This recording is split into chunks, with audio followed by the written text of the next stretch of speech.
हाँ जी, हाँ जी, हाँ जी, हाँ जी, हाँ जी, हाँ जी, मेरे प्यारे प्यारे सीए फाइनल वाले दोस्तों, सुस्वागतम आपका आज की अपनी ऑडिट की कक्षा के अंदर जो अपनी चल रही है रट्टाफिकेशन एंड निमोनिक सीरीज। उसके अंदर सर अपन पहुंच चुके हैं चैप्टर नंबर 15 पीएसयू ऑडिट। ऐसा नहीं है कि अपन 1 2 3 4 चैप्टर वाइज चल रहे हैं, मैंने आपको शेड्यूल शेयर करा हुआ है, अपन उस हिसाब से चल रहे हैं, ठीक है। तो आज अपन करेंगे अपना चैप्टर नंबर 15 पीएसयू ऑडिट शुरू और खत्म।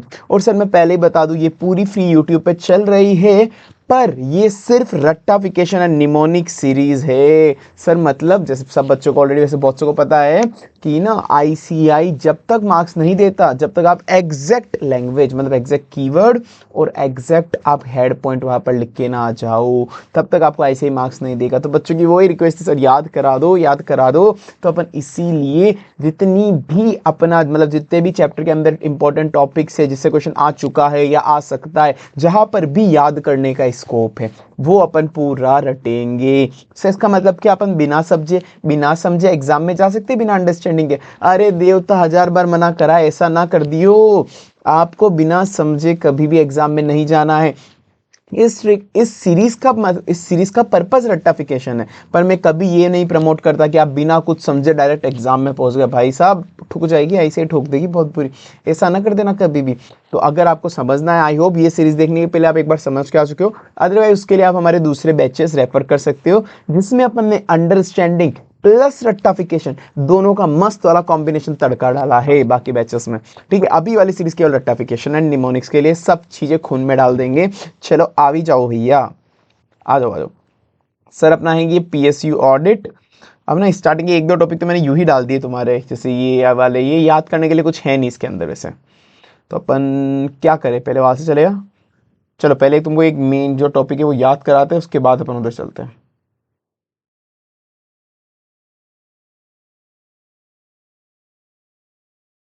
अभी जाओ, पहले ये ऊपर वाला टॉपिक करेंगे अपन, पर इसमें क्यों याद करने का ऐसा ज्यादा कुछ है नहीं। पहले इधर आ जाओ, पहले एक बार इधर से अपन चलते हैं। अब ना सर, ऑब्जेक्टिव एंड स्कोप क्या होते हैं पब्लिक एंटरप्राइजेस ऑडिट के, मतलब पीएसयू के ऑब्जेक्टिव और स्कोप क्या होता है?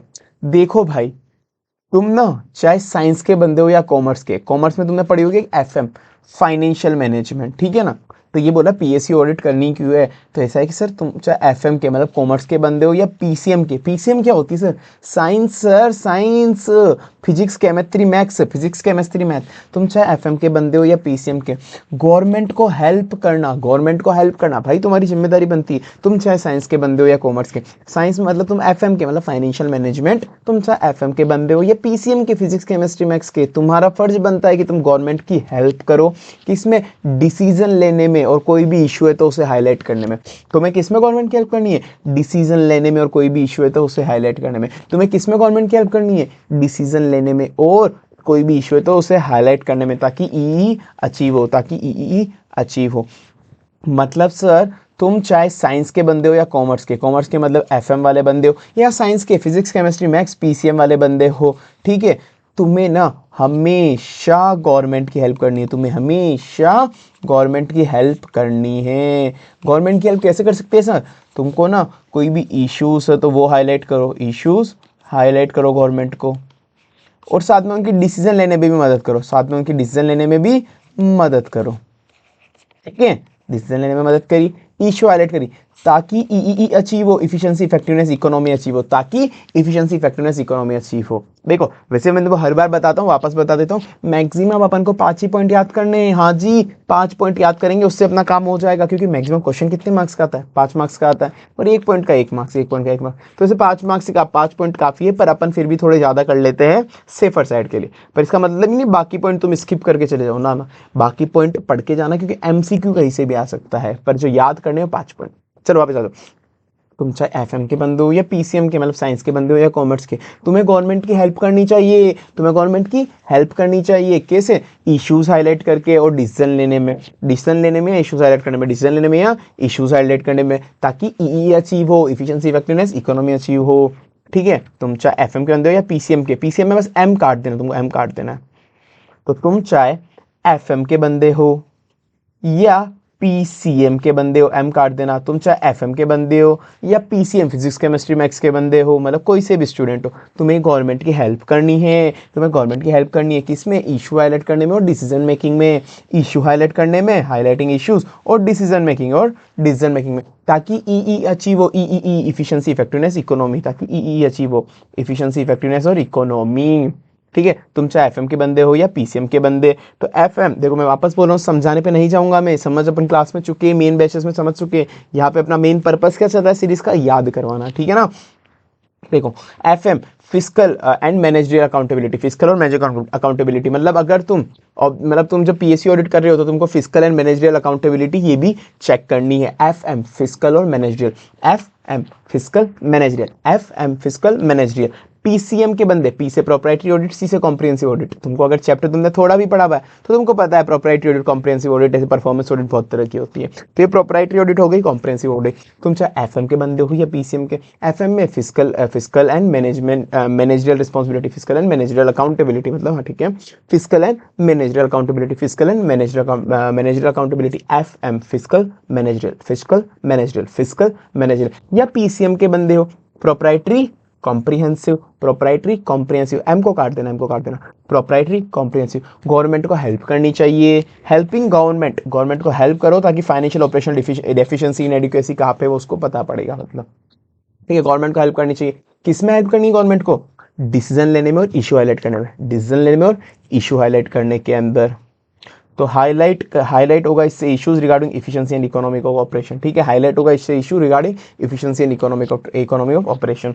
और किसमें, इशू हाईलाइट करने में और डिसीजन लेने में। डिसीजन मतलब organisation decision to be taken by competent authority. तो जो ऑडिटर होगा ना वो चेक करेगा कि जो भी ऑर्गेनाइजेशन में डिसीजन लिया जा रहा है पीएसयू में, वो कोई कॉम्पिटेंट बंदा ले रहा है और सारी इन्फॉर्मेशन ध्यान में लेके रख रहा है। ऐसा नहीं कि हर कुछ डिसीजन हर केस ही ले लिया, हवा में ले लिया, वो नहीं होगा।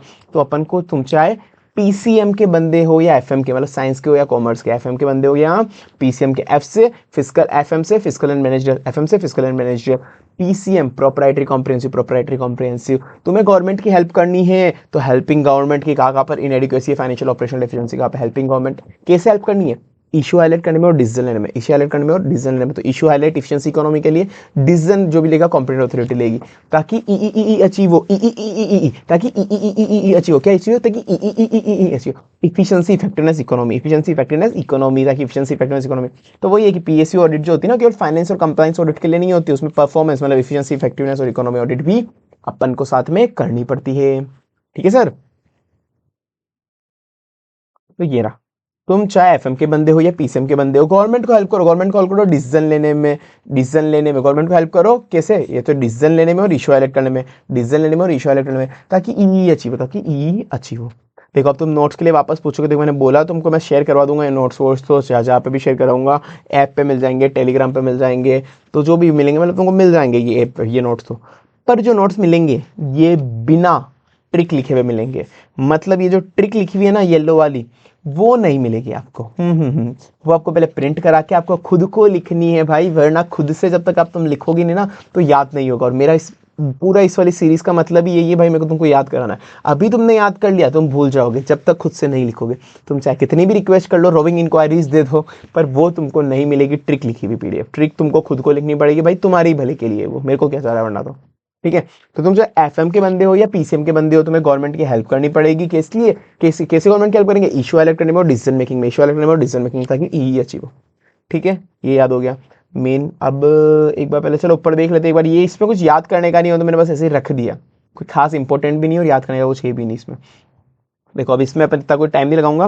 देखो, रोल क्या होता है सीएनडीजी का, सीएनडीजी के रोल के अंदर उन्होंने दिया हुआ आर्टिकल के नंबर है, सब लिख देना, 148 149 150 151, ठीक है ना। चार लिख दिया, 148 से याद करना, 148 149 150 151, चार इन्होंने ये डाल दिए। फिर उसके बाद लास्ट में एक होल्ड ऑफिस, ठीक है, वो भी तुमको याद ही रह जाएगा। तो तुमको इसके अंदर देखना है सीएनडीजी को अपॉइंट कौन करेगा, रिमूव कौन करेगा, वो काम क्या करेगा। सीएनडीजी को अपॉइंट कौन करेगा, रिमूव कौन करेगा, वो काम क्या करेगा। सीएनडीजी को अपॉइंट कौन करेगा, रिमूव कौन करेगा, वो काम क्या करेगा। सीएनडीजी को अपॉइंट कौन करेगा, रिमूव कौन करेगा, वो काम क्या करेगा। सीएनडीजी को अपॉइंट कौन करेगा, रिमूव कौन करेगा, वो काम क्या करेगा। सीएनडीजी को अपॉइंट कौन करेगा, रिमूव कौन करेगा, वो काम क्या करेगा। सीएनडीजी को अपॉइंट कौन करेगा, रिमूव कौन करेगा, काम कौन करेगा। अपॉइंट कौन करता है, तुमको पता होगा, प्रेसिडेंट, प्रेसिडेंट अपॉइंट करता है।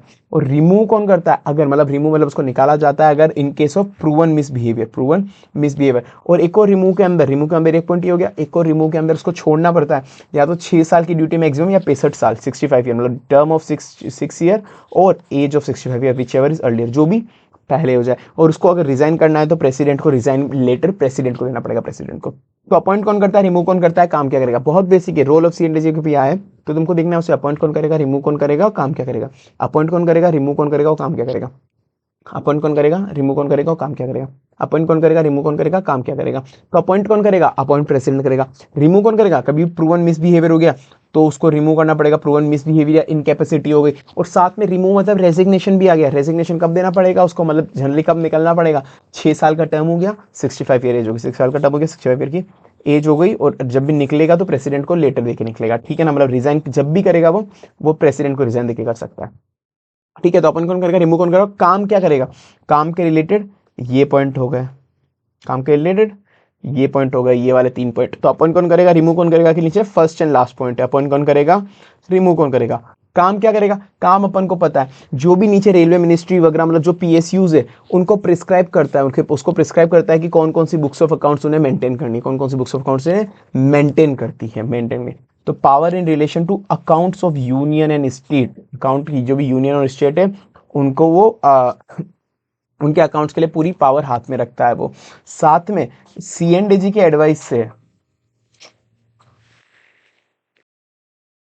149 150 के अंदर क्या होता है, पावर बताता है। वो बताता है कि उसकी पावर होती है relating to accounts of union, कि उसकी यूनियन के रिलेटेड जो भी अकाउंट्स बुक ऑफ अकाउंट वगैरह मेंटेन करेंगे उसके रिलेटेड पावर है। साथ में वो उनको फॉर्म ऑफ अकाउंट्स भी प्रिस्क्राइब कर सकता है, मतलब किस फॉर्म के अंदर उनको अकाउंट मेंटेन करना है, किस फॉर्मेट में, किस फॉर्मेट में उनको अकाउंट मेंटेन करता है सीएनडीजी के एडवाइस के साथ, ठीक है ना, वो ठीक है। हाँ, तो सर पहले मैंने बोला कि उसे अपॉइंट कौन करेगा, रिमूव कौन करेगा, उसका काम क्या है। अपॉइंट कौन करेगा, रिमूव कौन करेगा, उसका काम क्या है। तुमको याद करने आर्टिकल नंबर 148 149 150 151, ये ठीक है ना, ये तो लाइन वाइज है, ये ठीक है। उसे अपॉइंट कौन करेगा, रिमूव कौन करेगा और काम क्या करेगा। अपॉइंट कौन करेगा, रिमूव कौन करेगा, काम क्या करेगा। अपॉइंट कौन करता है, अपॉइंट सीएनडीजी करती है, सीएनडीजी कर सॉरी सीएनडीजी को अपॉइंट प्रेसिडेंट करता है, ठीक है ना।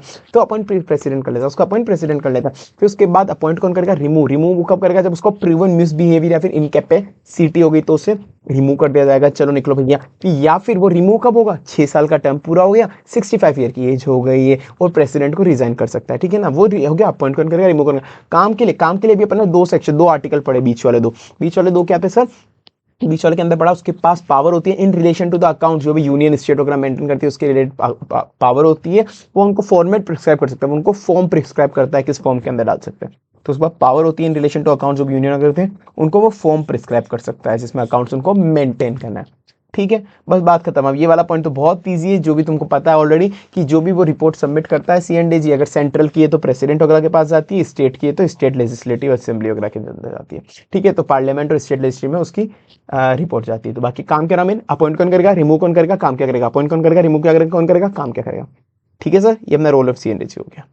उसके बाद इसके अंदर भी क्या है, ये दोनों टॉपिक में कोई याद करने का ऐसा है नहीं, पर आई होप याद तो फिर भी मैंने कराया है, याद करने का ऐसा कुछ था नहीं, पर अब वो हो गया, क्वेश्चन में अगर आएगा तो तुम्हारे दिमाग में आ जाएगा, अपन कौन करेगा, रिमूव कौन करेगा, काम क्या करेगा, ठीक है ना। तो ये उनको मैं उसी तरह से कराऊंगा, ठीक है। इनको याद करने का ज्यादा कुछ है ही नहीं ऐसा। अब इसके अंदर किस किस तरह की पीएसयू होती है जिनको मतलब अपनी सीएनडीजी जिनकी ऑडिट करेगा, तो वो सर सबसे पहले तुमको याद आना चाहिए रेलगाड़ी। गवर्नमेंट की चीज याद करो ना, गवर्नमेंट क्या क्या काम करती है। हमारे यहाँ पे जैसे हमारी सिटी के अंदर पोस्ट ऑफिस चलता है, तुम्हारी सिटी में भी चलता होगा, रेलगाड़ी चलती है, तो ये सब क्या है, गवर्नमेंट डिपार्टमेंट्स। क्या है ये, पोस्ट ऑफिस वगैरह, रेलवे डिपार्टमेंट, ये गवर्नमेंट डिपार्टमेंट। तो छुक छुक छुक छुक गाड़ी चलती है वो, है ना। और साथ में गवर्नमेंट की कंपनीज होती है, जैसे मेरा सबसे बड़ा शेयर मार्केट का पोर्टफोलियो गवर्नमेंट कंपनीज में, क्योंकि उनका डिविडेंड अच्छा होता है, क्योंकि उनका सही में डिविडेंड अच्छा आता है। ये मतलब पढ़ाई की बात नहीं कर रहा है मैं, फालतू का ज्ञान दिया मैंने तुमको, असली में डिविडेंड अच्छा आता है उनको, ठीक है। चलो हाँ, बनते हैं गवर्नमेंट होती है। फिर एक होता है गवर्नमेंट कंपनीज होती है जो कॉमर्शियल काम करती है, तो एक तो गवर्नमेंट कंपनी जो कॉमर्शियल काम करती है, एक कुछ काम होता है जो गवर्नमेंट एनजीओ टाइप करती है, मतलब नॉन कॉमर्शियल काम, एक तो होता है कि गवर्नमेंट पैसा कमाने के लिए करिए, गवर्नमेंट कंपनीज क्यों चल रही है, पैसा कमाने के लिए। पर कुछ गवर्नमेंट भले वाला काम भी करती है ना, जो नॉन कॉमर्शियल होता है, non commercial autonomous body, non commercial autonomous body. साथ में किसी किसी को, अगर तुमने सी एंटर का कुछ याद हो, तो वो body substantially financed from government, इसको यूनियन या फिर स्टेट रेवेन्यू से। तो जो भी बॉडी गवर्नमेंट उसको सब्सटेंशियल फाइनेंस कर देती है, कोई भी बॉडी को गवर्नमेंट ने सब्सटेंशियल फाइनेंस कर दिया, तो उसकी भी ऑडिट पीएसयू करता है। अगर तुमको याद हो, ये अपने पहले अपन ने पढ़ा हुआ है सी एंटर में, पर मुझे तुमसे कोई बिल्कुल भरोसा नहीं है, तो चलो छोड़ दो, अपने कोर्स में है भी नहीं भरोसा, तो मैं तुम पे बिल्कुल नहीं करता। तो चलो अब मैं चार चीज़ें पढ़ी। चार चीज़ क्या पढ़ी कि सर सबसे पहले तो गवर्नमेंट मतलब पीएसयू कितनी तरह के होते हैं जिसकी सीएनडीजी ऑडिट करेगा। गवर्नमेंट के काम याद करें, गवर्नमेंट क्या क्या काम करती है। एक तो सबको छुक छुक गाड़ी चलाती है, पोस्टर्स वगैरह चलाती है, वो होते हैं गवर्नमेंट के डिपार्टमेंट। वो क्या होते हैं, स्टेट गवर्नमेंट, यूनियन गवर्नमेंट के डिपार्टमेंट होते हैं वो, ठीक है। उसके बाद से ना बहुत सारी, जैसे शेयर मार्केट में हमने शेयर लिए हुए कंपनीज के, तो गवर्नमेंट कंपनीज चलाती है, मतलब कॉमर्शियल धंधा करती है, कॉमर्शियल धंधा करती है गवर्नमेंट कंपनीज चलाती है गवर्नमेंट, ठीक है ना। हैल हो गई, भैल हो गई, भेल हो गई, एलपीजी वगैरह जो भी है, मतलब ये सब गवर्नमेंट कंपनी जो भी होगी इनमें, ठीक है। तो ये गवर्नमेंट के एक कॉमर्शियल काम है। साथ में सर कॉमर्शियल के साथ साथ गवर्नमेंट नॉन कॉमर्शियल काम भी करती है, भले वाला, जनता की भले वाला। Non commercial autonomous body sir उसको कहते हैं, नॉन कॉमर्शियल ऑटोनोमस बॉडी। हाँ जी सर, तो वो नॉन कॉमर्शियल काम भी करती है, नॉन कॉमर्शियल भी करती है, कॉमर्शियल भी करती है, नॉन कॉमर्शियल भी करती है। और साथ में किसी बॉडी को गवर्नमेंट ने सब्सटेंशियली फाइनेंस करा है, सब्सटेंशियली, तो वो भी उसकी ऑडिट भी सीएनडीजी ही करेगा, ठीक है सर। तो ये वही हो गई। सबसे पहले छुक छुक दिमाग में आएगा, रेलवे, पोस्ट ऑफिस, ये क्या होता है सर, गवर्नमेंट के डिपार्टमेंट होते हैं, स्टेट या यूनियन गवर्नमेंट के डिपार्टमेंट होते हैं। फिर सर आपने शेयर लिए हुए गवर्नमेंट कंपनी के, वो किसका काम करती है, वो धंधा करती है। वो क्या करती है, धंधा मतलब कॉमर्शियल काम करती है सर वो, तो वो कॉमर्शियल काम करती है sir. Government companies BPCL, IOCL वगैरह, डीरा, ये सब, तो ये गवर्नमेंट कंपनीज है, तो ये धंधा करती है। पर सर कुछ कंपनियां तो भला भी करती है, भला मतलब वो नॉन कॉमर्शियल ऑटोनोमस बॉडीज होती है। क्या होती है, नॉन कॉमर्शियल ऑटोनोमस बॉडी। जैसे राजस्थान की यूनिवर्सिटी है, जयपुर यूनिवर्सिटीज है, हर अपने स्टेट की यूनिवर्सिटीज होती है जो एनजीओ टाइप चलती है, ठीक है ना।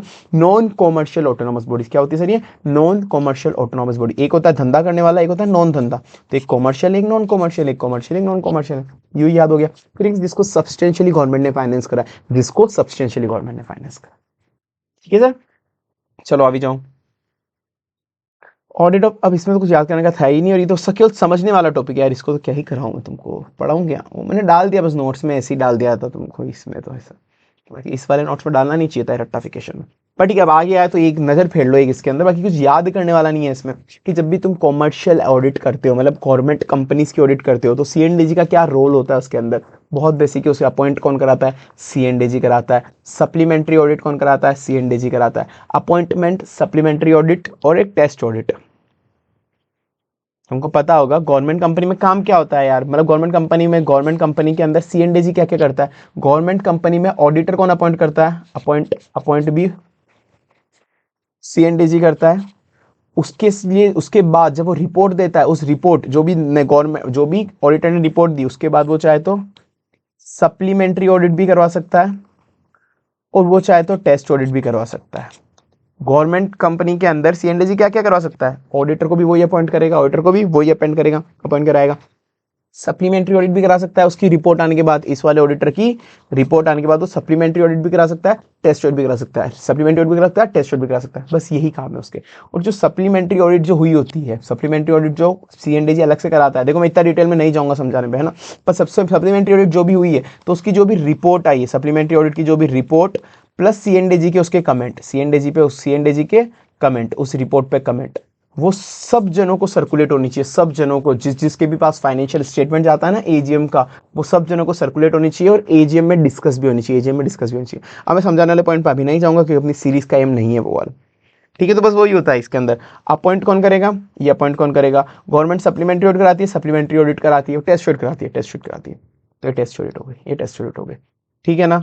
साथ में गवर्नमेंट अपॉइंट कौन करेगा, गवर्नमेंट के अंदर 139 subsection 5, 139 subsection 7 first time government company का ऑडिटर, और सब्सिक्वेंट गवर्नमेंट कंपनी का ऑडिटर कौन अपॉइंट करता है, ये उसके हो गए। और 140 सबसेक्शन 5 होता है कि कभी भी ऑडिट करते हो, यार समझाने पे नहीं जाना है, ठीक है, कभी भी ऑडिट करते हुए गवर्नमेंट जो सीएनडीजी होता है ना, वो ऑडिटर को डायरेक्शन दे सकता है, ऑडिटर को डायरेक्शन दे सकता है कि तू ऐसे ऑडिट कर, ऐसे ऑडिट कर। और जब वो उसी डायरेक्शन से ऑडिट करेगा वो ऑडिटर, और अपनी रिपोर्ट में बताएगा कि सीएनडीजी ने मुझे ये डायरेक्शन दिया था, इसलिए मैंने इस तरह से ऑडिट करी और उसका क्या रिजल्ट आया। ठीक है। तो गवर्नमेंट ऑडिटर जो अपॉइंट करता है गवर्नमेंट कंपनी का सीएनडीजी करता है, डायरेक्शन भी इशू कर सकता है, एक्शन क्या उसने दी है और क्या इंपैक्ट है एफएस का वो उसकी रिपोर्ट में बताएगा। ठीक है। तो गवर्नमेंट कंपनी ऑडिटर अपॉइंट करता है, सप्लीमेंट्री ऑडिट कराता है, supplementary audit with in 60 days, 60 दिन के अंदर, इस ऑडिट रिपोर्ट के 60 दिन के अंदर अंदर वो सप्लीमेंट्री ऑडिट करवा सकता है। ठीक है ना। और जो भी सीएनडीसी के कमेंट होंगे और वो ये जो भी सप्लीमेंट्री ऑडिट है उसकी जो रिपोर्ट और सीएनडीसी के कमेंट है उस सबको सर्कुलेट होंगे, अपनी बात हो गई थी, और साथ में एजीएम में डिस्कस भी होंगे। तो सप्लीमेंट्री ऑडिट कराता है और टेस्ट ऑडिट कराता है। टेस्ट ऑडिट, सप्लीमेंट्री ऑडिट का 60 डेज का टाइम होता है, पर टेस्ट ऑडिट का कोई टाइम नहीं है, वो अगर चाहे तो किसी भी टाइम करा सकता है, एज ही कंसिडर है टेस्ट ऑडिट, मतलब अगर उसको कंसिडर नेसेसरी लगा कि टेस्ट ऑडिट करानी चाहिए तो करा देगा।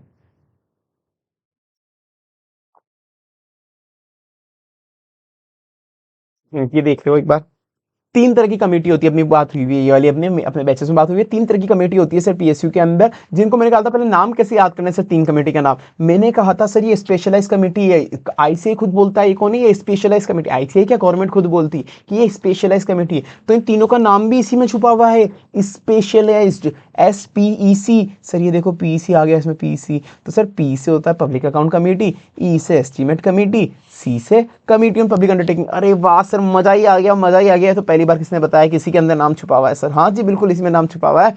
पी से होता है public account committee, public account committee, E से होता है एस्टीमेट कमेटी, ई से एस्टीमेट कमेटी, सी से कमेटी ऑन पब्लिक अंडरटेकिंग, सी से कमेटी ऑन पब्लिक अंडरटेकिंग। ठीक है ना। पी से पब्लिक अकाउंट कमेटी, ई से एस्टीमेट कमेटी, सी से committee on public undertaking, P से पब्लिक अकाउंट कमेटी, ई से एस्टीमेट कमेटी, सी से public committee on public undertaking. क्या हो गया? पी से public account committee, pack pack pack pack, PAC PAC P, pack pack pack pack pack pack pack, PAC pack pack मतलब pack, PAC pack pack, public account committee, E से estimate committee, estimate committee, C से committee on public undertaking. सब इनके काम काम बता दो, काम क्या करते हैं देखो, कुछ नहीं, पब्लिक अकाउंट कमेटी देखती है जो भी पैसा डिस्बर्स हुआ, जो भी पैसा डिस्बर्स हुआ है, कभी भी कोई काम करने के पहले एक बजट डिस्बर्स कराना पड़ता है ना, कि इतना पैसा तुम्हारे लिए एलोकेट हुआ है। अब जैसे तुम्हारे घर वालों के, तुम छोटे बच्चे होंगे जब, तुम्हारे घर वाले भी देते थे कि पार्टी का मतलब आज बर्थडे बर्थडे है, अब हमको बाहर बाहर जाके गांजा वांजा फूक के आना है, मतलब आज बर्थडे मतलब गांजा मतलब पार्टी वार्टी करके आनी है, तो अब तुम बजट मांगते होंगे पापा से, बस गांजे का नाम नहीं लेते होंगे उसके अंदर, तो अब तुम मांगते होंगे पापा पार्टी वार्टी देनी है आज दोस्तों को, बर्थडे बर्थडे।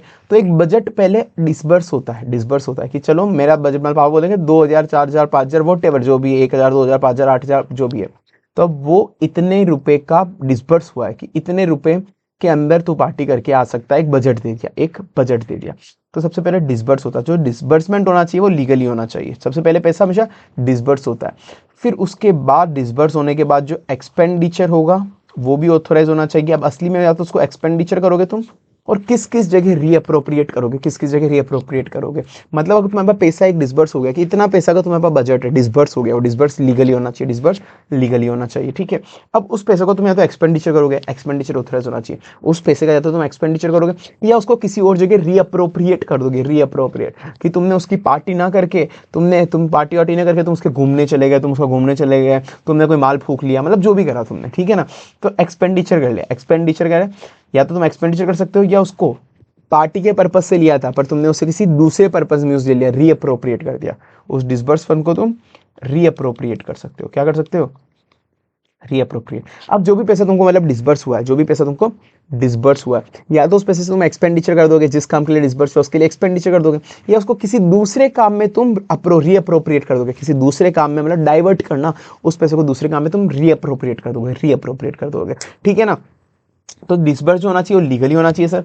डिसबर्स कैसे होना चाहिए? लीगली होना चाहिए। ठीक है। साथ में एक्सपेंडिचर ऑथोराइज होना चाहिए, जो एक्सपेंडिचर कर वो ऑथोराइज होना चाहिए। जो रीअप्रोप्रिएट करेंगे वो as per the provision of fund की वो परमिशन, मतलब पापा अलाउ करने चाहिए कि इस पैसे का काम इस तरह से यूटिलाइज कर सकते हैं क्या, तो पापा अलाउ कर देना चाहिए। वो रीअप्रोप्रिएशन अगर आप कर रहे हो उस फंड का, मतलब दूसरे पर्पज के लिए यूज ले रहे हो, तो पापा अलाउ करना चाहिए। कौन? पापा अलाउ कर देना चाहिए।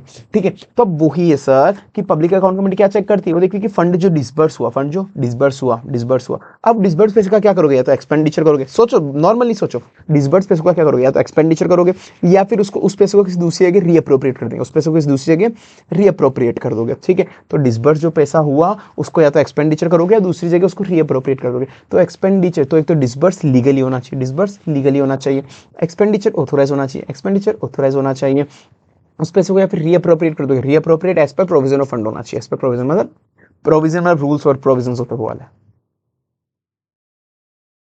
ठीक है। तो ये ऐसे याद हो जाएगा तुमको। फिर उसके बाद estimate committee. Sir estimate committee का काम क्या होता है? एस्टिमेट कमेटी का बहुत सिंपल काम होता है। एस्टिमेट कमेटी देखती है कि जो भी अपन ने कुछ पॉलिसी निकालते हैं, हम निकाल रहे हैं भारत विकास योजना, उसके लिए इतने रुपए खर्च करेंगे, वो करेंगे, कुछ भी ऐसा करेंगे, यूथ को हम एम्प्लॉयमेंट दिलाएंगे या उनकी पढ़ाई पे खर्चा करेंगे, गाँवों के अंदर कुछ भी करेंगे, इसकी पॉलिसी निकाल रहे हैं कि उनकी पढ़ाई पे खर्चा करेंगे तो ज़्यादा पढ़ेंगे, वो तो ज़्यादा पढ़ेंगे, देश की तरक्की होगी। तो आप जो भी आपने कोई पॉलिसी लगाई, जो भी आपने पॉलिसी लगाई, तो आपने जो सोचा था, आपने सोचा था कि एस्टिमेट करा था, आपने एस्टिमेट करा था कि इसका इस पॉलिसी से इतना बेनिफिट होने वाला है, इस पॉलिसी लगाने से इतना बेनिफिट होने वाला है। तो वो एस्टिमेट कमेटी देखेगी कि असली में उतना बेनिफिट हुआ या नहीं, असली में इसका बेनिफिट हुआ या नहीं, या फिर इसकी जगह कोई दूसरी पॉलिसी लगाई जा सकती थी, इसी को इंप्रूव करा जा सकता था। तो एस्टिमेट कमेटी क्या देखेगी? एस्टिमेट कमेटी देखेगी जो भी पॉलिसी लगाते हैं तो पहले सोचेगी, एस्टिमेट करेगी कि इतना हमारा भला होगा, इतना हमारा भला होगा। तो जो भी पॉलिसी लगाई, जो भी आपने पॉलिसी लगाई, तो वो क्या देखेगी कि जैसे लेट से कि उन्होंने बोला था कि बच्चों को, यूथ को पढ़ाओ लिखाओ, उनको ट्रेनिंग सेशंस लगाओ फ्री के अंदर ट्रेनिंग सेशन, तो इससे भला होगा, लोगों को एम्प्लॉयमेंट मिलेगी। तो क्या ये जो भी पॉलिसी लगाई तो वो देखेगी क्या इस पॉलिसी के अंदर, क्या इसी पॉलिसी के अंदर कोई इम्प्रूवमेंट करा जा सकता था क्या, मतलब यही पॉलिसी में कोई और अच्छे तरह से इम्प्रूवमेंट करा सकता था क्या, या फिर इस पॉलिसी की जगह कोई दूसरी पॉलिसी लगा सकते थे क्या, अल्टरनेट पॉलिसी, या फिर इसकी जगह कोई अल्टरनेट पॉलिसी लगा सकते थे क्या। तो पॉलिसी में क्या देखेगा वो एस्टिमेट कमेटी, उसको क्या एस्टिमेट करा होता कि इतना हमारा भला होगा, मतलब इस पॉलिसी को लगाने से इतना हमारा बेनिफिट होगा, तो वो एस्टिमेट करा था उसने, तो वो देखेगा असली में इतना भला, इतना इंप्रूवमेंट वगैरह हुआ है क्या। तो वो पॉलिसी क्या देखेगी, ये जो हमने पॉलिसी लगाई, मतलब ये एस्टिमेट कमेटी क्या देखेगी, देखिए हमने जो पॉलिसी लगाई, हमने जो पॉलिसी लगाई, क्या असली में हमको इससे इंप्रूवमेंट मिला है क्या, असली में हमको सॉरी क्या इस पॉलिसी में कोई और इंप्रूवमेंट करा जा सकता था क्या, असली में इससे इंप्रूवमेंट करा जा सकता था क्या, और इसकी जगह या फिर कोई दूसरी अल्टरनेट पॉलिसी लगा देते, ठीक है। और साथ में तुमने कोई भी पॉलिसी अगर तुम लगाते हो तो तुम्हारा एक बजट होता है, तुम्हारा एक बजट होता है कि इसके लिए इतना ही खर्चा कर सकते हैं, इस वाली स्पेसिफिक पॉलिसी के लिए गवर्नमेंट बजट देती है कि यूथ को एम्प्लॉयमेंट देने के लिए ट्रेनिंग देनी है, तो गवर्नमेंट ने बजट दे दिया, लेट से 500 करोड़ के अंदर अंदर ही तुमको ये पॉलिसी इंप्लीमेंट करानी है, काम कराना है। तो जो पैसा तुमने दिया 500 करोड़ का पैसा, क्या वो 500 करोड़ का पैसा, क्या वो 500 करोड़ के ऊपर तो नहीं पहुंच गया, उसका बजट 500 करोड़ के ऊपर तो नहीं पहुंच गया, उसका बजट 500 करोड़ के ऊपर तो नहीं पहुंच गया।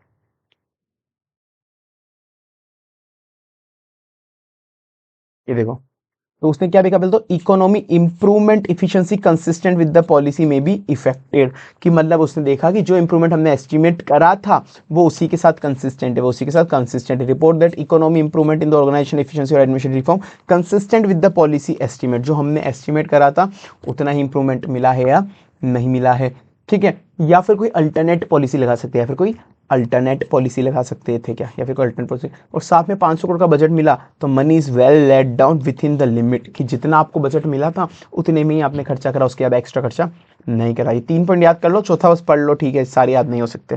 साथ में वो बताएगा कि किस फॉर्म के अंदर एस्टिमेट प्रेजेंट करने पार्लियामेंट को, कि कभी भी कोई पॉलिसी अपन अप्रूवल के लिए देते हैं तो गवर्नमेंट को, मतलब पार्लियामेंट में एक बजट टाइप कुछ प्रेजेंट करना पड़ेगा ना, कि हम यार मैं समझाने पे क्यों जा रहा हूँ, ठीक है, समझ में आ गया ना कि उनको एक, मैं समझाने पे इतना नहीं जा रहा, सॉरी यार, अपने सीरीज का ये एम नहीं है अभी। तो पार्लियामेंट को प्रेजेंट करेंगे कि हमने ये एस्टिमेट करा, वो एक एस्टिमेट पार्लियामेंट को प्रेजेंट करते कि इतना इतना बेनिफिट होगा, तो वो फॉर्म किस फॉर्मेट में प्रेजेंट करते हो बताएगा, ठीक है। चलो छोड़ो, तो अपन को मेन 3 पॉइंट याद करने, कोई भी एस्टिमेट पॉलिसी लगाई, कोई भी एस्टिमेट पॉलिसी लगाई तो उससे इतना ही इंप्रूवमेंट हुआ या कोई अल्टरनेट पॉलिसी लगा सकते थे, जितना इंप्रूवमेंट सोचा वो हुआ या उसको ही अल्टरनेट पॉलिसी लगा सकते, जितना इंप्रूवमेंट हुआ उतना हुआ या कोई अल्टरनेट पॉलिसी लगा सकते हैं। साथ में अगर 500 रुपए इसको अलोकेट करे थे, वेल लेट डाउन थे, तो वो उतनी ही लिमिट के अंदर खर्च हो गया या उससे ज्यादा हुआ, ठीक है।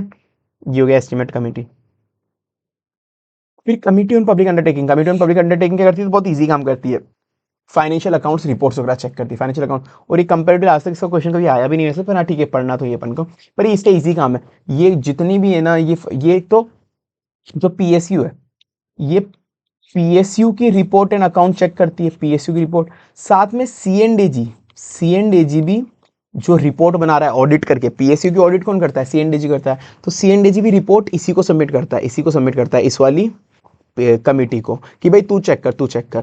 तो ये दोनों जनों की रिपोर्ट चेक कर रही है, तो पीएसयू की खुद अकाउंट वगैरह चेक करके रिपोर्ट देख रही है पीएसयू की, साथ में सीएनडीजी जो रिपोर्ट दे रहा है उसको भी देख रही है। तो 2 तरह की रिपोर्ट देख रही है, देखो, पीएसयू की रिपोर्ट देखेगी, सीएनडीजी की रिपोर्ट देखेगी, पीएसयू को एग्जामिन करके उसकी रिपोर्ट देखेगी, उसके अकाउंट देखेगी, साथ में सीएनडीजी की रिपोर्ट देखेगी, साथ में सीएनडीजी की रिपोर्ट देखेगी, साथ में देखेगी धंधा कितना अच्छा चल रहा है, examine the autonomy efficiency of public undertaking, कि जो भी धंधा चला रहे हो तुम बिजनेस प्रिंसिपल के हिसाब से, कॉमर्शियल प्रैक्टिस के हिसाब से चला रहे हो, ठीक है ना। धंधा कितना अच्छा चल रहा है, और जो भी फंक्शन, अदर फंक्शन, जो भी इन दोनों कमेटी के फंक्शन नहीं है, पीएससी की और एस्टीमेट कमेटी के, वो सारे अदर फंक्शन इसके पास है, सारे अदर फंक्शन इसके पास है। तो फिर इसमें भी 3 पॉइंट याद कर लो, इसमें भी 3 पॉइंट याद कर लो कि दो जनों की रिपोर्ट देखते हैं। किसकी रिपोर्ट देखनी है?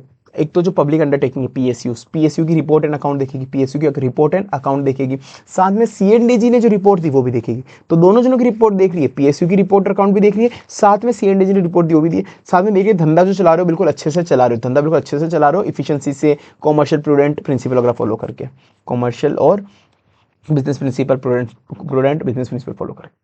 ठीक है, तो सर हमने ना 3 तरह की कमेटी पढ़ी, एक बार वापस आ जाए सर, वापस आ जाता है इस पर। सर वापस से एक बार देख लेते हैं, स्पेशलाइज कमेटी हमने क्या पढ़ी, हमने देखा था सर इसके तीनों के नाम कैसे याद करने, स्पेशलाइज पीएसपीसी, पी से था PAC public account committee, E से था एस्टीमेट कमेटी, और फिर उसके बाद committee on public undertaking. PAC के अंदर अपन ने इसके अंदर पढ़ा था कि जो फंड होगा वो डिसबर्स लीगली होगा, जो डिसबर्स करोगे और डिसबर्स जो तुम करोगे वो लीगली होगा, फिर डिसबर्स के उस फंड का क्या करोगे, या तो एक्सपेंडिचर करोगे, रीअप्रोप्रिएशन करोगे, एक्सपेंडिचर करोगे या रीअप्रोप्रिएशन करोगे, एक्सपेंडिचर करोगे या रीअप्रोप्रिएशन करोगे, यही होगा। फिर एस्टीमेट कमेटी के अंदर अपन ने कहा था कि जो हमने एस्टीमेट लगाया उससे उतना का उतना इंप्रूवमेंट आया जितना होना चाहिए था, या कोई अल्टरनेट पॉलिसी हो सकती थी। फिर कमेटी ऑन पब्लिक अंडरटेकिंग में देखा वो रिपोर्ट को एनालाइज करेगा, या तो पब्लिक अंडरटेकिंग की रिपोर्ट को और अकाउंट को एनालाइज करेगा, या फिर सीएनडीजी की रिपोर्ट को एनालाइज करेगा, और साथ में वो देखेगा कि बिजनेस अच्छे से चल रहा है एफिशिएंसी वगैरह से। तो सर अब यहाँ पर आ जाओ अपना जो नेक्स्ट टॉपिक है कि सीएनडीजी और इन जो ऊपर 3 कमेटी है, 3 कमेटी की वर्किंग में सीएनडीजी कैसी मदद करता है। तो इसको याद मैंने कैसे कराया था, इसकी जो एक्सप्लेनेशन दी थी अपन ने, जो अंडरस्टैंडिंग ली थी, उसी से ऑटोमेटिक याद हो गया था। तो मैंने इसलिए तुम्हारे इस बार तो यहाँ पर भी लिख दिया है कि जनरली सीएनडीजी जो रिपोर्ट देता है, सीएनडीजी कोई रिपोर्ट देगा तो सीएनडीजी किसको रिपोर्ट देगा, इन 3 कमेटी को रिपोर्ट देगा। सीएनडीजी किसको रिपोर्ट देगा, सीएनडीजी जो रिपोर्ट देगा ना अपनी, जो भी, जैसे लेट से रेलवे मिनिस्ट्री है, रेलवे की ऑडिट हुई है, रेलवे की ऑडिट हुई है, ठीक है ना, रेलवे मिनिस्ट्री की ऑडिट हुई है, रेलवे मिनिस्ट्री की। अब सीएनडीजी ने इसकी ऑडिट करी रेलवे मिनिस्ट्री की, तो ये रिपोर्ट जो देगा ना, ये रिपोर्ट देगा, ये इन 3 कमेटी को देगा, ये डायरेक्ट पार्लियामेंट को नहीं देगा। ये 3 कमेटी उसको स्क्रूटनाइज करेगी, इसकी रिपोर्ट को, सीएनडीजी की जो रिपोर्ट होगी उस रिपोर्ट को 3 कमेटी देखेगी, 3 कमेटी उसको स्क्रूटनाइज करेगी, और वो 3 कमेटी फिर वो रिपोर्ट प्रेजेंट करेगी पार्लियामेंट में। फिर वो रिपोर्ट कहाँ प्रेजेंट करेगी, फिर वो रिपोर्ट 3 कमेटी पार्लियामेंट के अंदर प्रेजेंट करेगी। ठीक है, अब पार्लियामेंट को अगर कोई डाउट हुआ, रेलवे मिनिस्ट्री की ऑडिट हुई, रेलवे मिनिस्ट्री की ऑडिट हुई, तो सीएनडीजी किसको रिपोर्ट देगा, सीएनडीजी इन 3 कमेटी को रिपोर्ट देगा। तो तीनों कमेटी मिलकर देखेगी हाँ भाई सीएनडीजी की रिपोर्ट सही है या नहीं, रेलवे मिनिस्ट्री के लिए वो स्क्रूटनाइज करेगी, उसको स्क्रूटनाइज करेगी। फिर उसके बाद 3 कमेटी उस रिपोर्ट को पार्लियामेंट को प्रेजेंट करेगी। पार्लियामेंट को कोई डाउट हुआ कि नहीं नहीं इसकी ऑडिट सही नहीं हुई या और कुछ होना चाहिए था, तो वो कुछ नोट्स इशू करेगा, इसको कुछ नोट्स इशू करेगा कि इन इन चीज़ों का और ध्यान कर, इन इन चीज़ों की ऑडिट और अच्छे से करके ला, इन इन चीज़ों पे और एक्स्ट्रा ऑडिट करके ला, कुछ करके ला। तो वो नोट्स की भी वापस, ये नोट्स पार्लियामेंट ने कमेटी को इशू करे, अब कमेटी सीएनडीजी को बोलेगी जा इन नोट्स पे काम करके, नोट्स के। तो एक तरह से 3 कमेटी है वो बीच की इंटरमीडिएरी। सीएनडीजी ने जो 3 कमेटी, सीएनडीजी ने रिपोर्ट दी वो 3 कमेटी को देगा, फिर 3 कमेटी पार्लियामेंट को प्रेजेंट करेगी, पार्लियामेंट को नोट्स इशू करेगा इसको 3 कमेटी को कि इसको और चेक करके ला, तो वो 3 कमेटी सीएनडीजी को देगी कि भाई इसको चेक करके आ, ठीक है ना। तो पहले एक बार ये देखो, तो वो ही है अब ये बेसिक। तो जो रिपोर्ट है ना, वो रिपोर्ट उस जो सीएनडीजी की रिपोर्ट है वो ही वर्किंग का बेसिस बनती है इन कमेटी का, मतलब वो कमेटी की वर्किंग किस पे होती है, उन 3 रिपोर्ट पे ही तो होती है। बाकी अगर वो रिपोर्ट ही नहीं आएगी तो कमेटी तो खाली बैठी रहेगी। तो जो रिपोर्ट उसने इशू करी सीएनडीजी ने, वही तो बेसिस बनेगी कमेटी की वर्किंग का। ठीक है, फर्स्ट पॉइंट ये हो गया। फिर उसके बाद उधर से उसने कोई नोट्स इशू करा, ये देखो, notes scrutinise the notes which ministry submit to the committee. कोई भी कमेटी को अगर कोई भी मिनिस्ट्री, रेलवे मिनिस्ट्री को कोई नोट्स इशू करा तो वो उसको चेक करेगी, कमेटी चेक करेगी। पर उसमें कौन मदद करेगा, उसमें ही मतलब सीएनडीजी मदद करेगा, उसमें सीएनडीजी मदद करेगा। और बाद में मैंने बोला ना, ये रिपोर्ट कौन सबमिट करता है, ये रिपोर्ट पार्लियामेंट को सबमिट होती है, कौन करता है, कमेटी को होती है।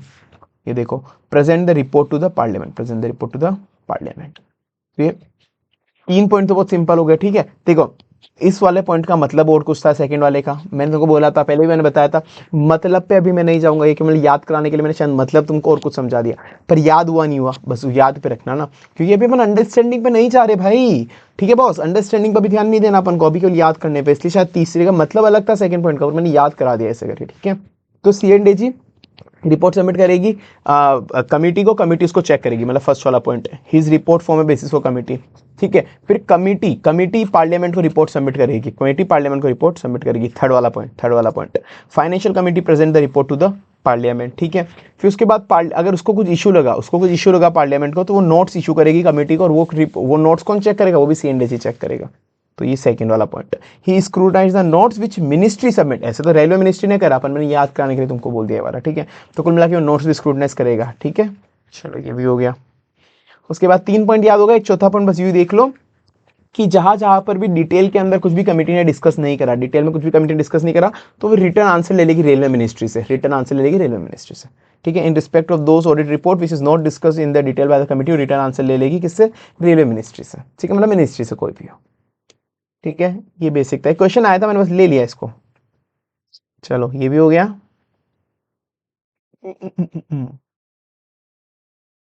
प्रिंसिपल क्या होगा सर PSC ऑडिट का प्रिंसिपल? PSC ऑडिट का प्रिंसिपल होगा सर, इसके एक तो दिया कि जनरल प्रिंसिपल, मतलब एक तरह से कि तुमको प्लानिंग करते हुए क्या क्या ध्यान रखनी है, ऑडिट करते हुए क्या क्या चीज ध्यान रखनी है। तो जनरल प्रिंसिपल और प्रिंसिपल रिलेटेड टू ऑडिट का प्रोसेस। तो जनरल प्रिंसिपल ये तो इतना जनरल है कि ये अपन ने IPCC में पढ़ लिया था, ये इतना जनरल है ये तो अपन ने IPCC में पढ़ लिया था, ये इतना जनरल है तो अपन ने IPCC में पढ़ लिया था। क्या पढ़ा था IPCC में? IPCC में पढ़ा था कि ऑडिट रिस्क और मटेरियलिटी का डॉक्यूमेंटेशन ऑडिट टीम करेगी। अपन ने IPCC में ही पढ़ लिया था, क्या पढ़ा था कि सर जो ऑडिट रिस्क होती है एंड मटेरियलिटी होती है, ऑडिट रिस्क एंड मटेरियलिटी होती है, इसका डॉक्यूमेंटेशन ऑडिट टीम करेगी,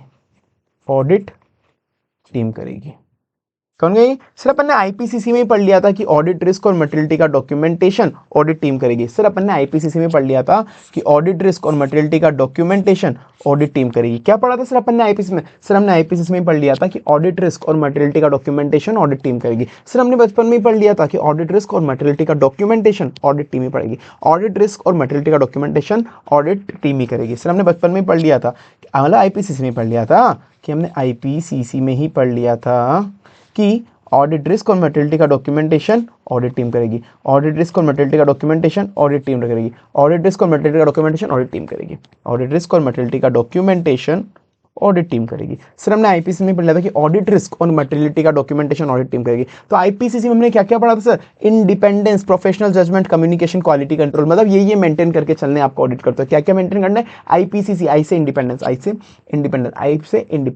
P से प्रोफेशनल जजमेंट रखनी, C कम्युनिकेशन और कंट्रोल, क्वालिटी कंट्रोल। तो यहाँ पर कंपिटेंट नहीं है, तुम कंफ्यूज हो जाओगे C से, क्योंकि अपन ने एक IPCOP फंडामेंटल प्रिंसिपल्स में पढ़ा है, वहां पे कमिटमेंट था, कंपिटेंस था, सॉरी कंपिटेंस लिखो और काट देना कि यहाँ पे कंपिटेंस नहीं है। ठीक है ना, तो यहाँ पे क्या है sir? General principle IPCC independence professional judgment, C से कम्युनिकेशन, सी से कंट्रोल, कंट्रोल कौन सा? क्वालिटी कंट्रोल, सी से कम्युनिकेशन, सी से कंट्रोल कौन सा? Quality control. आई से इंडिपेंडेंस, पी से प्रोफेशनल, सी से कम्युनिकेशन, फिर वापस सी से कंट्रोल, क्वालिटी कंट्रोल। हमने क्वालिटी कंट्रोल, हमने IPCC में पढ़ लिया था कि ऑडिट रिस्क और मटेरियलिटी का डॉक्यूमेंटेशन ऑडिट टीम करेगी, ऑडिट रिस्क और मटेरियलिटी का डॉक्यूमेंटेशन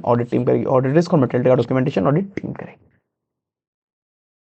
अब सर हम ना ऑडिट प्रोसेस क्या होती है, बहुत बेसिक है, कभी वैसे इनका क्वेश्चन आया नहीं, फटाफट देख लो। प्लानिंग करते हैं हर चीज में, अपन कुछ भी ऑडिट करते हो पहले प्लानिंग करते ही करते हैं ना। प्लानिंग में क्या करेंगे? सबसे पहले अगर मैं रिलायंस की ऑडिट करने जा रहा हूँ, किसी की ऑडिट करने जा रहा हूँ, तो मुझे टर्म्स ऑफ एंगेजमेंट भेजता है, तो पहले मैं टर्म्स ऑफ एंगेजमेंट लूंगा, फिर कंपनी की अंडरस्टैंडिंग लेता हूँ, बेसिक पॉइंट है, टर्म्स ऑफ एंगेजमेंट लिया, ठीक है, फिर उसके बाद मैंने अंडरस्टैंडिंग ली, कंपनी की अंडरस्टैंडिंग ली, फिर ढूंढा कि कहाँ कहाँ पर रिस्क और फ्रॉड हो सकती है, कहाँ पर रिस्क एंड फ्रॉड हो सकती है, फिर ऑडिट प्लान बना लिया, फिर ऑडिट प्लान। तो सर सबसे पहले मैंने टर्म्स ऑफ एंगेजमेंट ली, अंबानी से टर्म्स ऑफ एंगेजमेंट लेके मैंने अंडरस्टैंडिंग ली कंपनी के बारे में, क्या अंडरस्टैंडिंग ली कि कहाँ कहाँ पर रिस्क और फ्रॉड हो सकती है, कहाँ पर रिस्क और फ्रॉड हो सकती है, ठीक है। तो मैंने अंडरस्टैंडिंग ली कि कहाँ पर रिस्क और फ्रॉड हो सकती है, फिर फाइनली ऑडिट प्लान बना लिया। बहुत इजी है सर। प्लानिंग कैसे करते हो आप? ऐसे तो करते हो, सबसे पहले टर्म्स ऑफ एंगेजमेंट लोगे अंबानी जी से, अगर उधर ऑडिट कर रहे हो, फिर कंपनी के बारे में पहले समझा, अंडरस्टैंडिंगली कि कहाँ पर रिस्क हो सकती है, कहाँ पर फ्रॉड हो सकता है, क्या समझा कि कहाँ पर रिस्क हो सकती है, कहाँ पर फ्रॉड हो सकता है, फिर फाइनली ऑडिट प्लान बना लिया, ठीक है। फिर कुछ नहीं, ऑडिट करी और फिर फाइनली रिपोर्टिंग कर दी, ऑडिट करके रिपोर्टिंग कर दी। Comprehensive audit sir most important topic sir, most important topic sir. Comprehensive audit में तुम क्या क्या चेक करना है हमको सर? कॉम्प्रिहेंसिव ऑडिट में अपन को पांच पॉइंट याद करने में तुमको बोला मैक्सिमम, क्योंकि 5 मार्क्स का मैक्सिमम क्वेश्चन आएगा। इसके अंदर कितने पॉइंट है सर? 8-9 पॉइंट है। अपन करेंगे अच्छे खासे पॉइंट याद, पर मैक्सिमम 5 पॉइंट पे ही तुमको फोकस रखना है, कि ज्यादा नहीं हो तो भी चलेगा, पर हो जाएंगे, टेंशन ना लो, ठीक है। चलो, पर पढ़ने सारे एमसीक्यू कैसे भी आ सकता है। तो अपन क्या क्या चेक करेंगे कॉम्प्रिहेंसिव ऑडिट में? पहले तो अगर अपन कहीं इन्वेस्टमेंट कर रहे हैं, तो जब भी तुम किसी भी जगह इन्वेस्टमेंट करोगे, लेट्स से तुमने प्लॉट वगैरह खरीदा, कोई प्लॉट खरीदा, या किसी भी जगह म्यूचुअल फंड में इन्वेस्टमेंट कर रहे हो, कहीं पे भी कुछ करो, पहले तुम डायरेक्ट कहीं पे भी इन्वेस्ट कर देते हो या कोई आर&डी करते हो? पहले रिसर्च वगैरह करते हो ना, कुछ रिसर्च डेवलपमेंट, मतलब पहले अब भी रिसर्च करते हो, पहले आर&डी करते हो, हर कहीं इन्वेस्टमेंट नहीं करते। और रिटर्न, और तुम पहले क्या देखोगे कि यार मैं इतनी कैपिटल डालूंगा, उस पर मुझे इतना रिटर्न मिलेगा, इतनी कैपिटल डालूंगा, उस पर मुझे इतना रिटर्न मिलेगा। और अगर इन्वेस्टमेंट किसी ऐसी चीज पे करा, लेट से घर पे करा, कोई शॉप वॉप पे करा, कॉमर्शियल प्रॉपर्टी पे, तो उस इन्वेस्टमेंट पे तो रिपेयर मेंटेनेंस का एक्सपेंस भी होगा। मतलब तुम एनालाइज कर रहे हो, कुल मिला के आर&डी कर रहे हो कि तुमको कहीं इन्वेस्टमेंट करना है, तो तुम पहले आर&डी करोगे, कि भाई मेरे को क्या क्या, मेरे को आर&डी करोगे कि इन्वेस्टमेंट सही है या नहीं, मैं कितना कैपिटल डालूंगा उससे मुझे कितना रिटर्न मिलेगा, मैं कितना कैपिटल डालूंगा उससे मुझे कितना रिटर्न मिलेगा, मैं कितना कैपिटल डालूंगा उससे मुझे कितना रिटर्न मिलेगा। और इस इन्वेस्टमेंट पे तो मुझे बीच बीच में रिपेयर मेंटेनेंस एक्सपेंस भी लगेगा, इस इन्वेस्टमेंट पे तो मुझे बीच बीच में रिपेयर मेंटेनेंस एक्सपेंस भी लगेगा। तो भाई मुझे सबसे पहले आर&डी करनी पड़ेगी, मुझे सबसे पहले आर&डी करनी पड़ेगी। क्या आर&डी करूंगा मैं? आर&डी करूंगा कि मैं कितना कैपिटल डालूंगा उससे मुझे कितना रिटर्न मिलेगा, कितना कैपिटल डालूंगा उससे मुझे कितना रिटर्न मिलेगा, कितना कैपिटल डालूंगा उससे मुझे कितना रिटर्न मिलेगा, कितना कैपिटल डालूंगा उससे मुझे कितना रिटर्न मिलेगा, ठीक है। और फिर अब तुम कोई ऐसा रिटर्न का ऐसा कोई इन्वेस्टमेंट करे हो जहाँ पे तुम्हारा रिपेयर मेंटेनेंस एक्सपेंस भी हो, तो वो भी देखना पड़ेगा कि रिपेयर मेंटेनेंस एक्सपेंस भी होंगे क्या। तो तुम इन्वेस्टमेंट के पहले ये सब चीज चेक करोगे कि मेरे को आर&डी, पहले मुझे आर&डी करनी है, कह रहे मुझे अगर इन्वेस्टमेंट कर रहा हूँ तो पहले मुझे आर&डी करनी है कि मैं कितना कैपिटल डालूंगा तो कितना रिटर्न मिलेगा, कितना कैपिटल डालूंगा तो कितना रिटर्न मिलेगा, और साथ में रिपेयर एंड मेंटेनेंस एक्सपेंस भी लगेंगे, रिपेयर मेंटेनेंस, ठीक है। तो अगर तुम इतना बड़ा कोई इन्वेस्टमेंट कर रहे हो, इतना बड़ा कोई इन्वेस्टमेंट की मतलब पूरे प्रोजेक्ट का, कोई पूरे प्रोजेक्ट का इतना बड़ा इन्वेस्टमेंट कर रहे हो, तो पूरे अच्छे से प्रोजेक्ट की प्लानिंग कर लो, पूरे अच्छे से प्रोजेक्ट की प्लानिंग कर लो।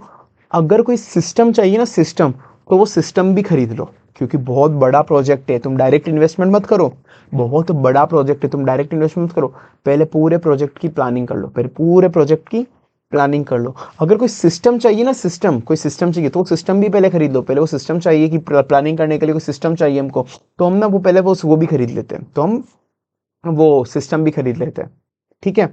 तो सर तुम इतने बड़े प्रोजेक्ट पे इन्वेस्टमेंट कर रहे हो, तो अगर पहले कोई प्लानिंग अच्छे से करो, पुअर एंड इनसफिशिएंट प्लानिंग नहीं होनी चाहिए, प्रोजेक्ट की प्लानिंग अच्छे से करो। कोई सिस्टम चाहिए ना प्लानिंग वगैरह के लिए, तो सिस्टम भी खरीद लो, सिस्टम भी खरीद लो। System of project formulation and execution is sound, system of project formulation and execution is found.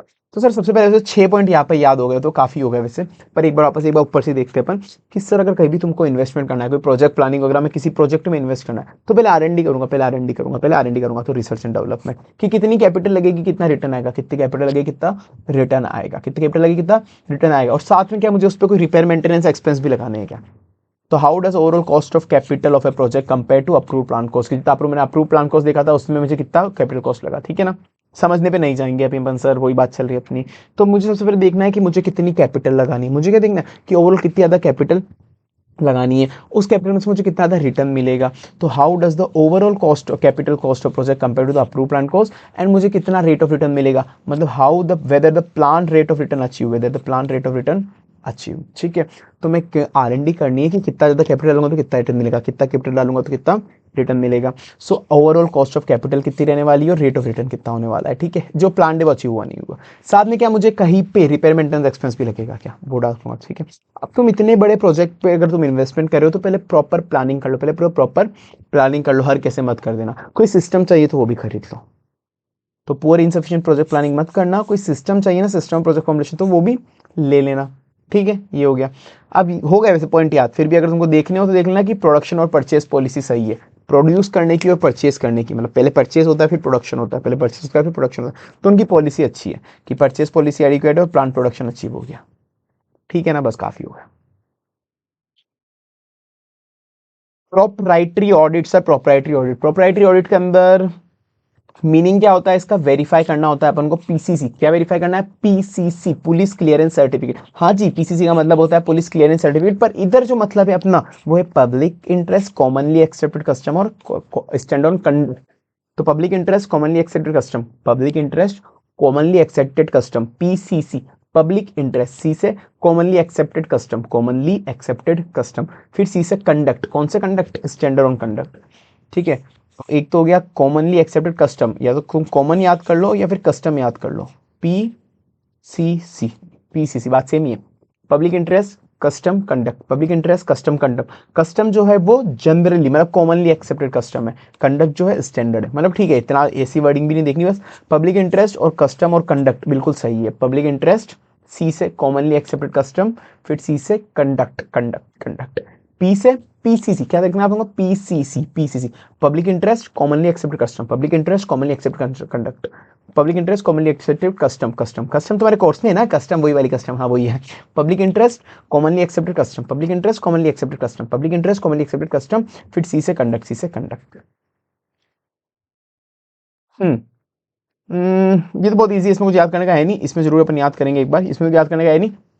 तुमको क्या चीज चेक करनी, तुमको देखना कि कहीं पे भी खर्चा, जितनी डिमांड हो उतना ही खर्चा, मतलब जितनी ओकेजन मांगता है उतना ही खर्चा, उससे ज्यादा वेस्टफुल एक्सपेंडिचर कुछ ना हो।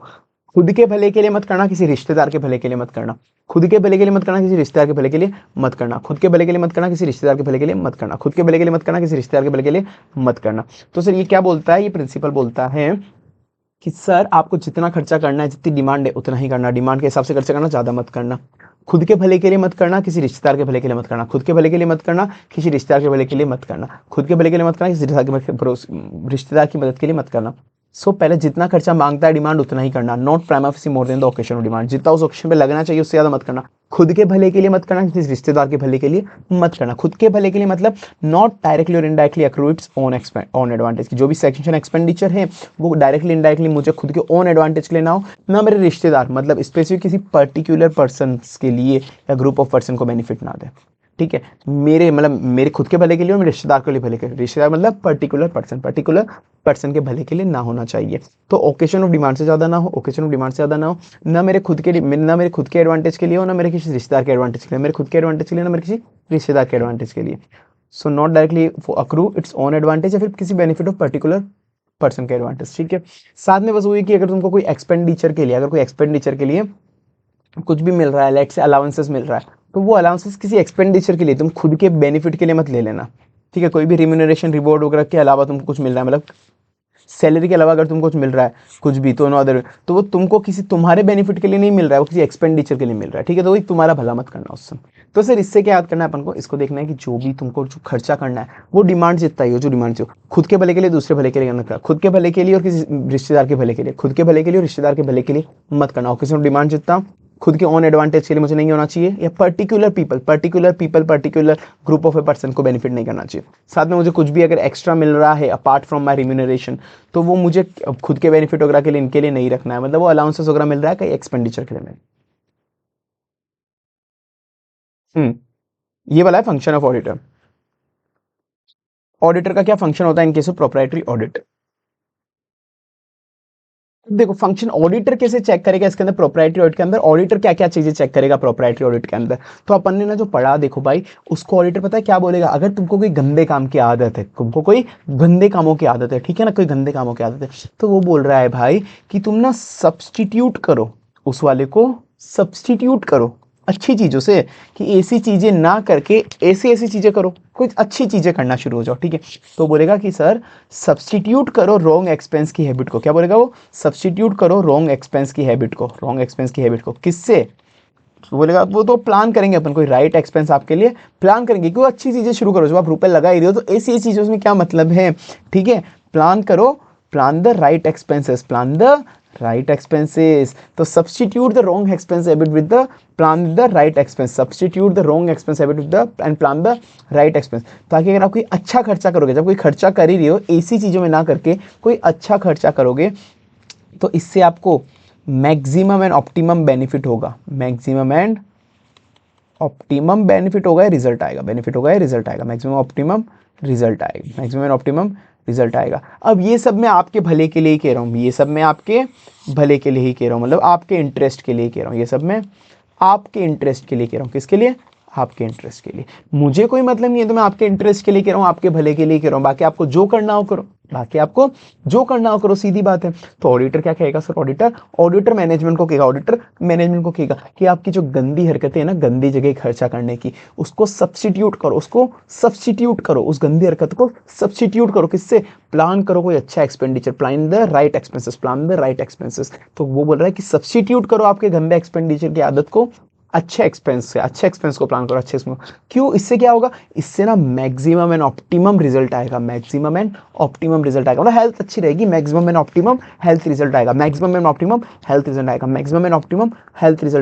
अब ये सब मैं ना आपके भले के लिए कह रहा हूँ, आपके इंटरेस्ट के लिए कह रहा हूँ, ये सब मैं आपके भले के लिए कह रहा हूँ, आपके इंटरेस्ट के लिए कह रहा हूँ, ठीक है? ये सब मैं आपके भले के लिए, आपके इंटरेस्ट के लिए कह रहा हूँ। तो सब्स्टिट्यूट करो गंदे एक्सपेंडिचर की हैबिट को अच्छे एक्सपेंडिचर को प्लान करके, एक्सपेंडिचर प्रॉपर्ली प्लान, ठीक है? तो अच्छे एक्सपेंडिचर को प्रॉपर्ली प्लान करो, ठीक है? प्लान करो। ये इससे क्या होगा? इससे आपको ऑप्टिमम एंड मैक्सिमम रिजल्ट आएगा। ऐसे साथ करो भाई, ऐसे ऐसे हाथ लगाओगे तो याद आएगा तुमको। ऑप्टिमम एंड मैक्सिमम रिजल्ट आएगा, फिर देखो, ऑप्टिमम रिजल्ट, मैक्सिमम रिजल्ट। और ये सब मैं आपके भले के लिए, आपके इंटरेस्ट के लिए कह रहा हूँ। मुझे कोई लेना देना नहीं है, बाकी आपके, मेरे को कोई लेना देना नहीं, आपके इंटरेस्ट के लिए कह रहा हूँ, आपके इंटरेस्ट के लिए कह रहा हूँ। इसको मिटाओ एक बार।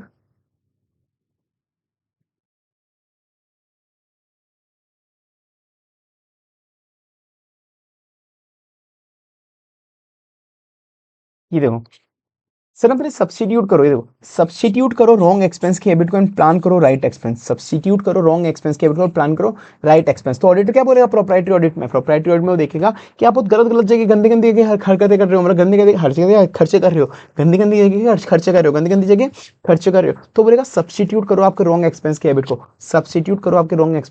प्लान करो राइट एक्सपेंस। सब्स्टिट्यूट करो आपके रॉन्ग एक्सपेंस की हैबिट को, प्लान करो राइट एक्सपेंस। सब्स्टिट्यूट करो आपके रॉन्ग एक्सपेंस की हैबिट को, प्लान करो राइट एक्सपेंस। सब्स्टिट्यूट करो आपके रॉन्ग एक्सपेंस की हैबिट को, प्लान करो राइट एक्सपेंस। इससे क्या होगा? आपको मैक्सिमम एंड ऑप्टिमम रिजल्ट मिलेगा, क्या मिलेगा? मैक्सिमम एंड ऑप्टिमम रिजल्ट मिलेगा आपको। इससे मैक्सिमम एंड ऑप्टिमम रिजल्ट मिलेगा आपको,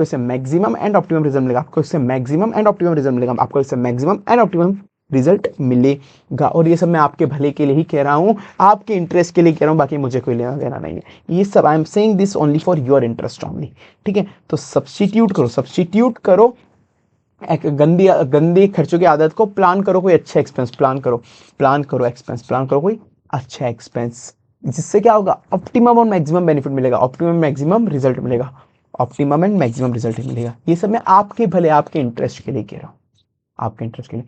तो सी वो देखेगा कोई भी सब्स्टिट्यूट प्लान, मतलब जो एक्सपेंडिचर मैनेजमेंट अभी कर रही है, क्या उसमें सब्स्टिट्यूट कर सकते हैं क्या कोई इंप्रूवमेंट लाने के लिए? एक्सपेंडिचर प्रॉपर्ली प्लान थे या नहीं थे, और expenditure rightful and maximum result दे रहे हैं, एक्सपेंडिचर ऑप्टिमम रिजल्ट दे रहे हैं या नहीं दे रहे, वही मैक्सिमम रिजल्ट दे रहे हैं, ऑप्टिमम रिजल्ट दे रहे हैं। साथ में एक्सपेंडिचर पब्लिक इंटरेस्ट के लिए है, या मतलब पब्लिक इंटरेस्ट के लिए ही हो रहे हैं ना, यानी किसी स्पेसिफिक पर्सन के इंटरेस्ट के लिए हो रहे हो, ठीक है? तो ये मैं आपके इंटरेस्ट के लिए कर रहा हूँ। तो मैंने क्या बोला? सब्स्टिट्यूट करो गंदे एक्सपेंस की आदत को अच्छे एक्सपेंस को प्लान करो, तो एक्सपेंडिचर को सब्स्टिट्यूट करके आप कोई अच्छा कुछ कर सकते हो क्या? Substitute to bring an improvement. अच्छे एक्सपेंस की आदत को प्लान करो, तो प्रॉपर्ली प्लान होना चाहिए एक्सपेंडिचर, ताकि मैक्सिमम बेनिफिट हो, ताकि मैक्सिमम एंड ऑप्टिमम रिजल्ट आए, तो मैक्सिमम एंड ऑप्टिमम रिजल्ट आए, तो मैक्सिमम रिजल्ट आए, ऑप्टिमम रिजल्ट आए। तो ये सब मैं आपके इंटरेस्ट के लिए करूँ, मतलब क्या पब्लिक का इंटरेस्ट के लिए ही हो रहे, खर्चे नहीं हो रहे। डन सर, आ भी जाओ नीचे।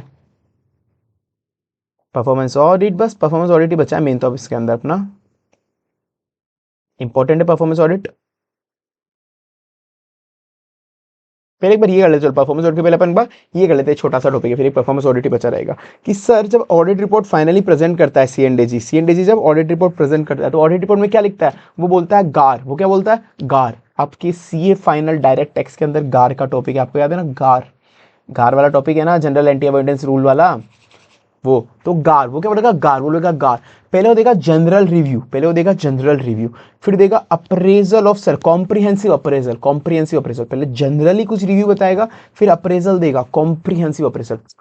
पहले तो एक जनरल रिव्यू दिया, जनरल बिल्कुल जनरल, फिर कॉम्प्रिहेंसिव अप्रेजल दिया, मतलब ए से अप्रेजल, कॉम्प्रिहेंसिव अप्रेजल, फिर ऑडिट रिपोर्ट की समरी दी, मतलब रिज्यूम दिया, वो समरी होती है। आर से फाइनली रिजल्ट बताएगा, आर से फाइनली रिजल्ट बताएगा, आर से क्या बताएगा, रिजल्ट बताएगा। तो वो क्या कर रहा है, गार दे रहा हो, गार दे रहा है। जी से सबसे पहले उसने जनरल रिव्यू दिया, उसने क्या दिया, जनरल रिव्यू, उसने क्या दिया, जनरल रिव्यू। ए से अप्रेजल दिया, फिर उसने अप्रेजल किसका, कॉम्प्रिहेंसिव। पहले तो उसने जनरल जनरल दिया था, जनरल रिव्यू, फिर अब देगा अप्रेजल कॉम्प्रिहेंसिव, क्योंकि पहले जनरल था अब कॉम्प्रिहेंसिव देगा। पहले जनरल रिव्यू दिया, अब अप्रेजल, ए से अप्रेजल कॉम्प्रिहेंसिव अप्रेजल, जी से जनरल रिव्यू, ए से अप्रेजल कॉम्प्रिहेंसिव वाला, फिर वापस ए है। तो ऑडिटर्स की समरी, जो भी कंपनी ऑडिटर की थी समरी देगा, कंपनी ऑडिटर की समरी देगा, ऑडिटर की समरी मतलब रिज्यूम देगा, रिज्यूम देगा। आर से फाइनली रिजल्ट बता देगा, एंड में कंक्लूजन हो गई तो बता देगा कंक्लूजन ओपिनियन, तो वो भी आर से फाइनली रिजल्ट बता देगा, आर से फाइनली रिजल्ट बता देगा, आर से रिजल्ट बता देगा। तो ये देखो, तो क्या देगा, गार्ड देगा, वो गार्ड देगा, क्या देगा, गार्ड देगा, गार्ड। जी से जनरल रिव्यू, पहले तो उसने जनरल इंट्रोडक्शन देगा कंपनी का, जनरल रिव्यू देगा, जनरल वर्किंग वगैरह उसने क्या करी, जनरल रिजल्ट वगैरह जनरल बताएगा चीजें। फिर उसके बाद अप्रेजल करेगा, पहले जनरल करा, अब अप्रेजल कॉम्प्रिहेंसिव होगा, कॉम्प्रिहेंसिव अप्रेजल। अप्रेजल कौन सा होगा, comprehensive, result of comprehensive appraisal, result of comprehensive appraisal, जो भी अंडरटेकिंग करा उसने, ठीक है। तो पहले तो उसने जनरल रिव्यू करा, जी से जनरल रिव्यू करा, फिर अप्रेजल कॉम्प्रिहेंसिव करा, फिर वापस से ए से ऑडिटर की रिज्यूम, ऑडिटर का जो कंपनी ऑडिटर का रिज्यूम था वो, ऑडिटर सबमिट जो भी उसने ऑडिट रिपोर्ट सबमिट करी थी ना, वो कंपनी ऑडिटर की रिपोर्ट का रिज्यूम, कंपनी ऑडिटर की रिपोर्ट का रिज्यूम, कंपनी ऑडिटर की रिपोर्ट का रिज्यूम, ठीक है। फिर आर, आर से उसने फाइनल रिजल्ट बता देगा, result, result of audit, result of audit, ठीक है। तो वो गार देगा, गार प्रेजेंट करेगा। अब सर ने एक ही टॉपिक बाकी है, जो परफॉर्मेंस ऑडिट, जो थोड़ा सा बड़ा भी है और इंपॉर्टेंट भी है, दोनों है, ये इंपॉर्टेंट भी है। वो सब ये ऊपर वाले सब इंपॉर्टेंट है, अब तो जो जो याद कराएं, पर चलो ठीक है। परफॉर्मेंस ऑडिट क्या होता है, efficiency, effectiveness, economy, efficiency, effectiveness, economy. Economy के अंदर कुछ नहीं होता, इनपुट आउटपुट रेशियो चेक करना होता है, इनपुट आउटपुट रेशियो अच्छा है, मतलब कम से कम इनपुट से ज़्यादा आउटपुट, ठीक है। अब मेन याद करने का आता है इफिशिएंसी, इफेक्टिवनेस, ये दो याद करने होते हैं, पहले एक बार ये याद करते हैं। इफिशिएंसी क्या होती है सर, इफिशिएंसी, इफिशिएंसी का इसका मतलब होता है कि तुम लोग इफिशिएंट प्रोसीजर बनाओ।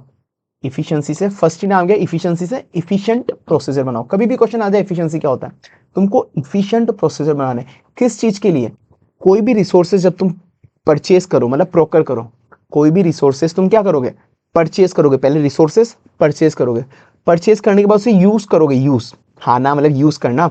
तुमने कोई भी रिसोर्सेज को पहले परचेज करा, फिर उसको यूज करा, अरे बेसिक है ना, किसी भी रिसोर्सेज को आप पहले परचेज करोगे, पहले परचेज करोगे मतलब प्रोकर करोगे, परचेज करने के बाद उसे यूज करोगे। लेट से आपने 5 kg आलू टमाटर कुछ भी खरीदे, उसमें से यूज आपने 3 किलो ही करे, यूज आपने 3 किलो ही करे, तो रिमेनिंग जो 2 किलो बच गए, 5 किलो के खरीदे, 3 किलो के यूज करे, 2 kg जो बच गए उसका तुम क्या करते हो, 2 kg को फेंक देते हो क्या, नहीं, उसको तुम एंड में बचा के रखते हो, उसको प्रोटेक्ट करके रखते हो, प्रोटेक्ट। एंड में अगर कुछ बच गए आलू आलू, तो उसका तो ना कि फेंक दोगे, खराब कर हर कहीं पे रख दोगे, नहीं नहीं, उसको बचे हुए, बची हुई चीजों का, बचे हुए रिसोर्सेज का, बची हुई इन्वेंटरी को प्रोटेक्ट करके रख देते हो, प्रोटेक्ट करके रख देते हो। तो 5 पॉइंट ही याद करने ना, हो गए आपके 5 पॉइंट वैसे। इफिशिएंट प्रोसेसर बनाओ, इफिशिएंट प्रोसेसर बनाओ, किस चीज के लिए इफिशिएंट प्रोसेसर बनाने, कि आप कोई भी चीज परचेस कर रहे हो, यूज कर रहे हो, या फिर बचे हुए को रख रहे हो, बचे हुए को रख रहे हो, मतलब बचे हुए जो भी बचे हुए आलू है उसको प्रोटेक्ट करके रख रहे हो। तो ये करो कि आप उनको परचेस करते हो कि इफिशिएंसी काम करो, यूज करते हो कि इफिशिएंटली काम करो, और जो बची हुई चीजें उन्हें प्रोटेक्ट करके रखो, बची हुई चीज को प्रोटेक्ट करके रखो। तो आपको इफिशिएंट प्रोसेसर बनाने वाला, इफिशिएंट ऑपरेटिंग प्रोसेसर बनाने, आपको इफिशिएंट ऑपरेटिंग प्रोसीजर बनाने, इफिशिएंसी से नाम आ जाएगा, आपको इफिशिएंट ऑपरेटिंग प्रोसीजर बनाने। क्या बनाने, किसी भी चीज को परचेस करना, यूज करना, बचे हुए को प्रोटेक्ट करना, किसी भी चीज को प्रोकर करना, यूज करना, बचे हुए को प्रोटेक्ट करना। तो किसी भी चीज को प्रोकरमेंट करना, तो प्रोकरमेंट साउंड प्रैक्टिस होनी चाहिए, यूज करना, ये दोनों यूज करना वाला, ठीक है, यूज वाला। और फिर जो बच गया, जो यूज करा, यूज करने के बाद जो बच गया उसको प्रोटेक्ट करके रखो, रिसोर्सेज आर प्रॉपर्ली प्रोटेक्टेड, जो बच गया उसको प्रोटेक्ट करके रखो। और यूज के लिए भी वो ये बोला है कि इफिशिएंटली यूज करो, प्रोक्योरमेंट पॉलिसी साउंड होनी चाहिए, इफिशिएंटली यूज करो, चाहे कोई से भी रिसोर्सेज हो, ह्यूमन, फाइनेंशियल, अदर, किसी भी तरह के रिसोर्सेज को अच्छे से इफिशिएंटली यूज करो। तो पहले प्रोकर करते हुए भी अच्छे से करो, यूज करते हुए भी अच्छे से करो, बचे हुए को प्रोटेक्ट करो, प्रोकर करते हुए भी अच्छे से करो, यूज करते हुए भी अच्छे करो, बचे हुए को प्रोटेक्ट करो, बचे हुए को प्रोटेक्ट करो। तो साउंड प्रोक्योरमेंट प्रैक्टिसेस और इफिशिएंटली उसको यूज करना है, इफिशिएंटली उसे यूज करना है, और फिर उसे प्रोटेक्ट करना है, फिर उसे प्रोटेक्ट करना है बच्चे को। तो यूज से बस 2 पॉइंट है कि जितने भी है उसको इफिशिएंटली यूज करो, और optimum amount of resources use लो, कितने, optimum amount of resources use लो, जिससे क्वालिटी से भी कॉम्प्रोमाइज ना हो और आपका यूज भी कम से कम हो, ठीक है। तो optimum amount of resources use लो। तो अपन ने क्या क्या पॉइंट पढ़े, कि आपको इफिशिएंट ऑपरेटिंग प्रोसीजर मतलब इफिशिएंट पॉलिसीज बनानी है, इफिशिएंट ऑपरेटिंग प्रोसीजर बनाने। फर्स्ट पॉइंट नाम से क्वेश्चन से याद आएगा तुमको, इफिशिएंसी का कोई क्वेश्चन आएगा तुमको क्वेश्चन से याद आएगा। अच्छा इफिशिएंसी मतलब अपन को इफिशिएंट प्रोसीजर बनाने, इफिशिएंट ऑपरेटिंग प्रोसीजर बनाने, किस लिए? ब्रोकर करने के लिए, यूज करने के लिए, बचे हुए को प्रोटेक्ट करने के लिए। ब्रोकर करने के लिए, यूज करने के लिए, बचे हुए को प्रोटेक्ट करने के लिए। ब्रोकर करने के लिए, यूज करने के लिए, बचे हुए को प्रोटेक्ट करने के लिए। ब्रोकर करने के लिए साउंड प्रैक्टिसेस, यूज करने के लिए, यूज के 2 पॉइंट है, एफिशिएंटली यूज और ऑप्टिमम अमाउंट, ठीक है। फिर बचे हुए को प्रोटेक्ट, बचे हुए को प्रोटेक्ट, ठीक है। तो ये 5 पॉइंट तुम्हारे हो गए, और बाकी ऑब्जेक्टिव जो है वो कॉस्ट इफेक्टिवली मीट हो गए, और जो भी पब्लिक सेक्टर प्रोग्राम है वो इफिशिएंटली मैनेज हो गए, ठीक है। वैसे 5 पॉइंट याद हो गए, तो वो हो गया इफिशिएंसी। इफेक्टिवनेस में तुम क्या देखोगे? इफेक्टिवनेस में अपन को देखना है कि जो भी हमने सोचा था, जो भी हमारी डिजायर थी, जो भी हमने सोचा था, क्या वो अचीव हो गया, क्या वो अचीव हो गया।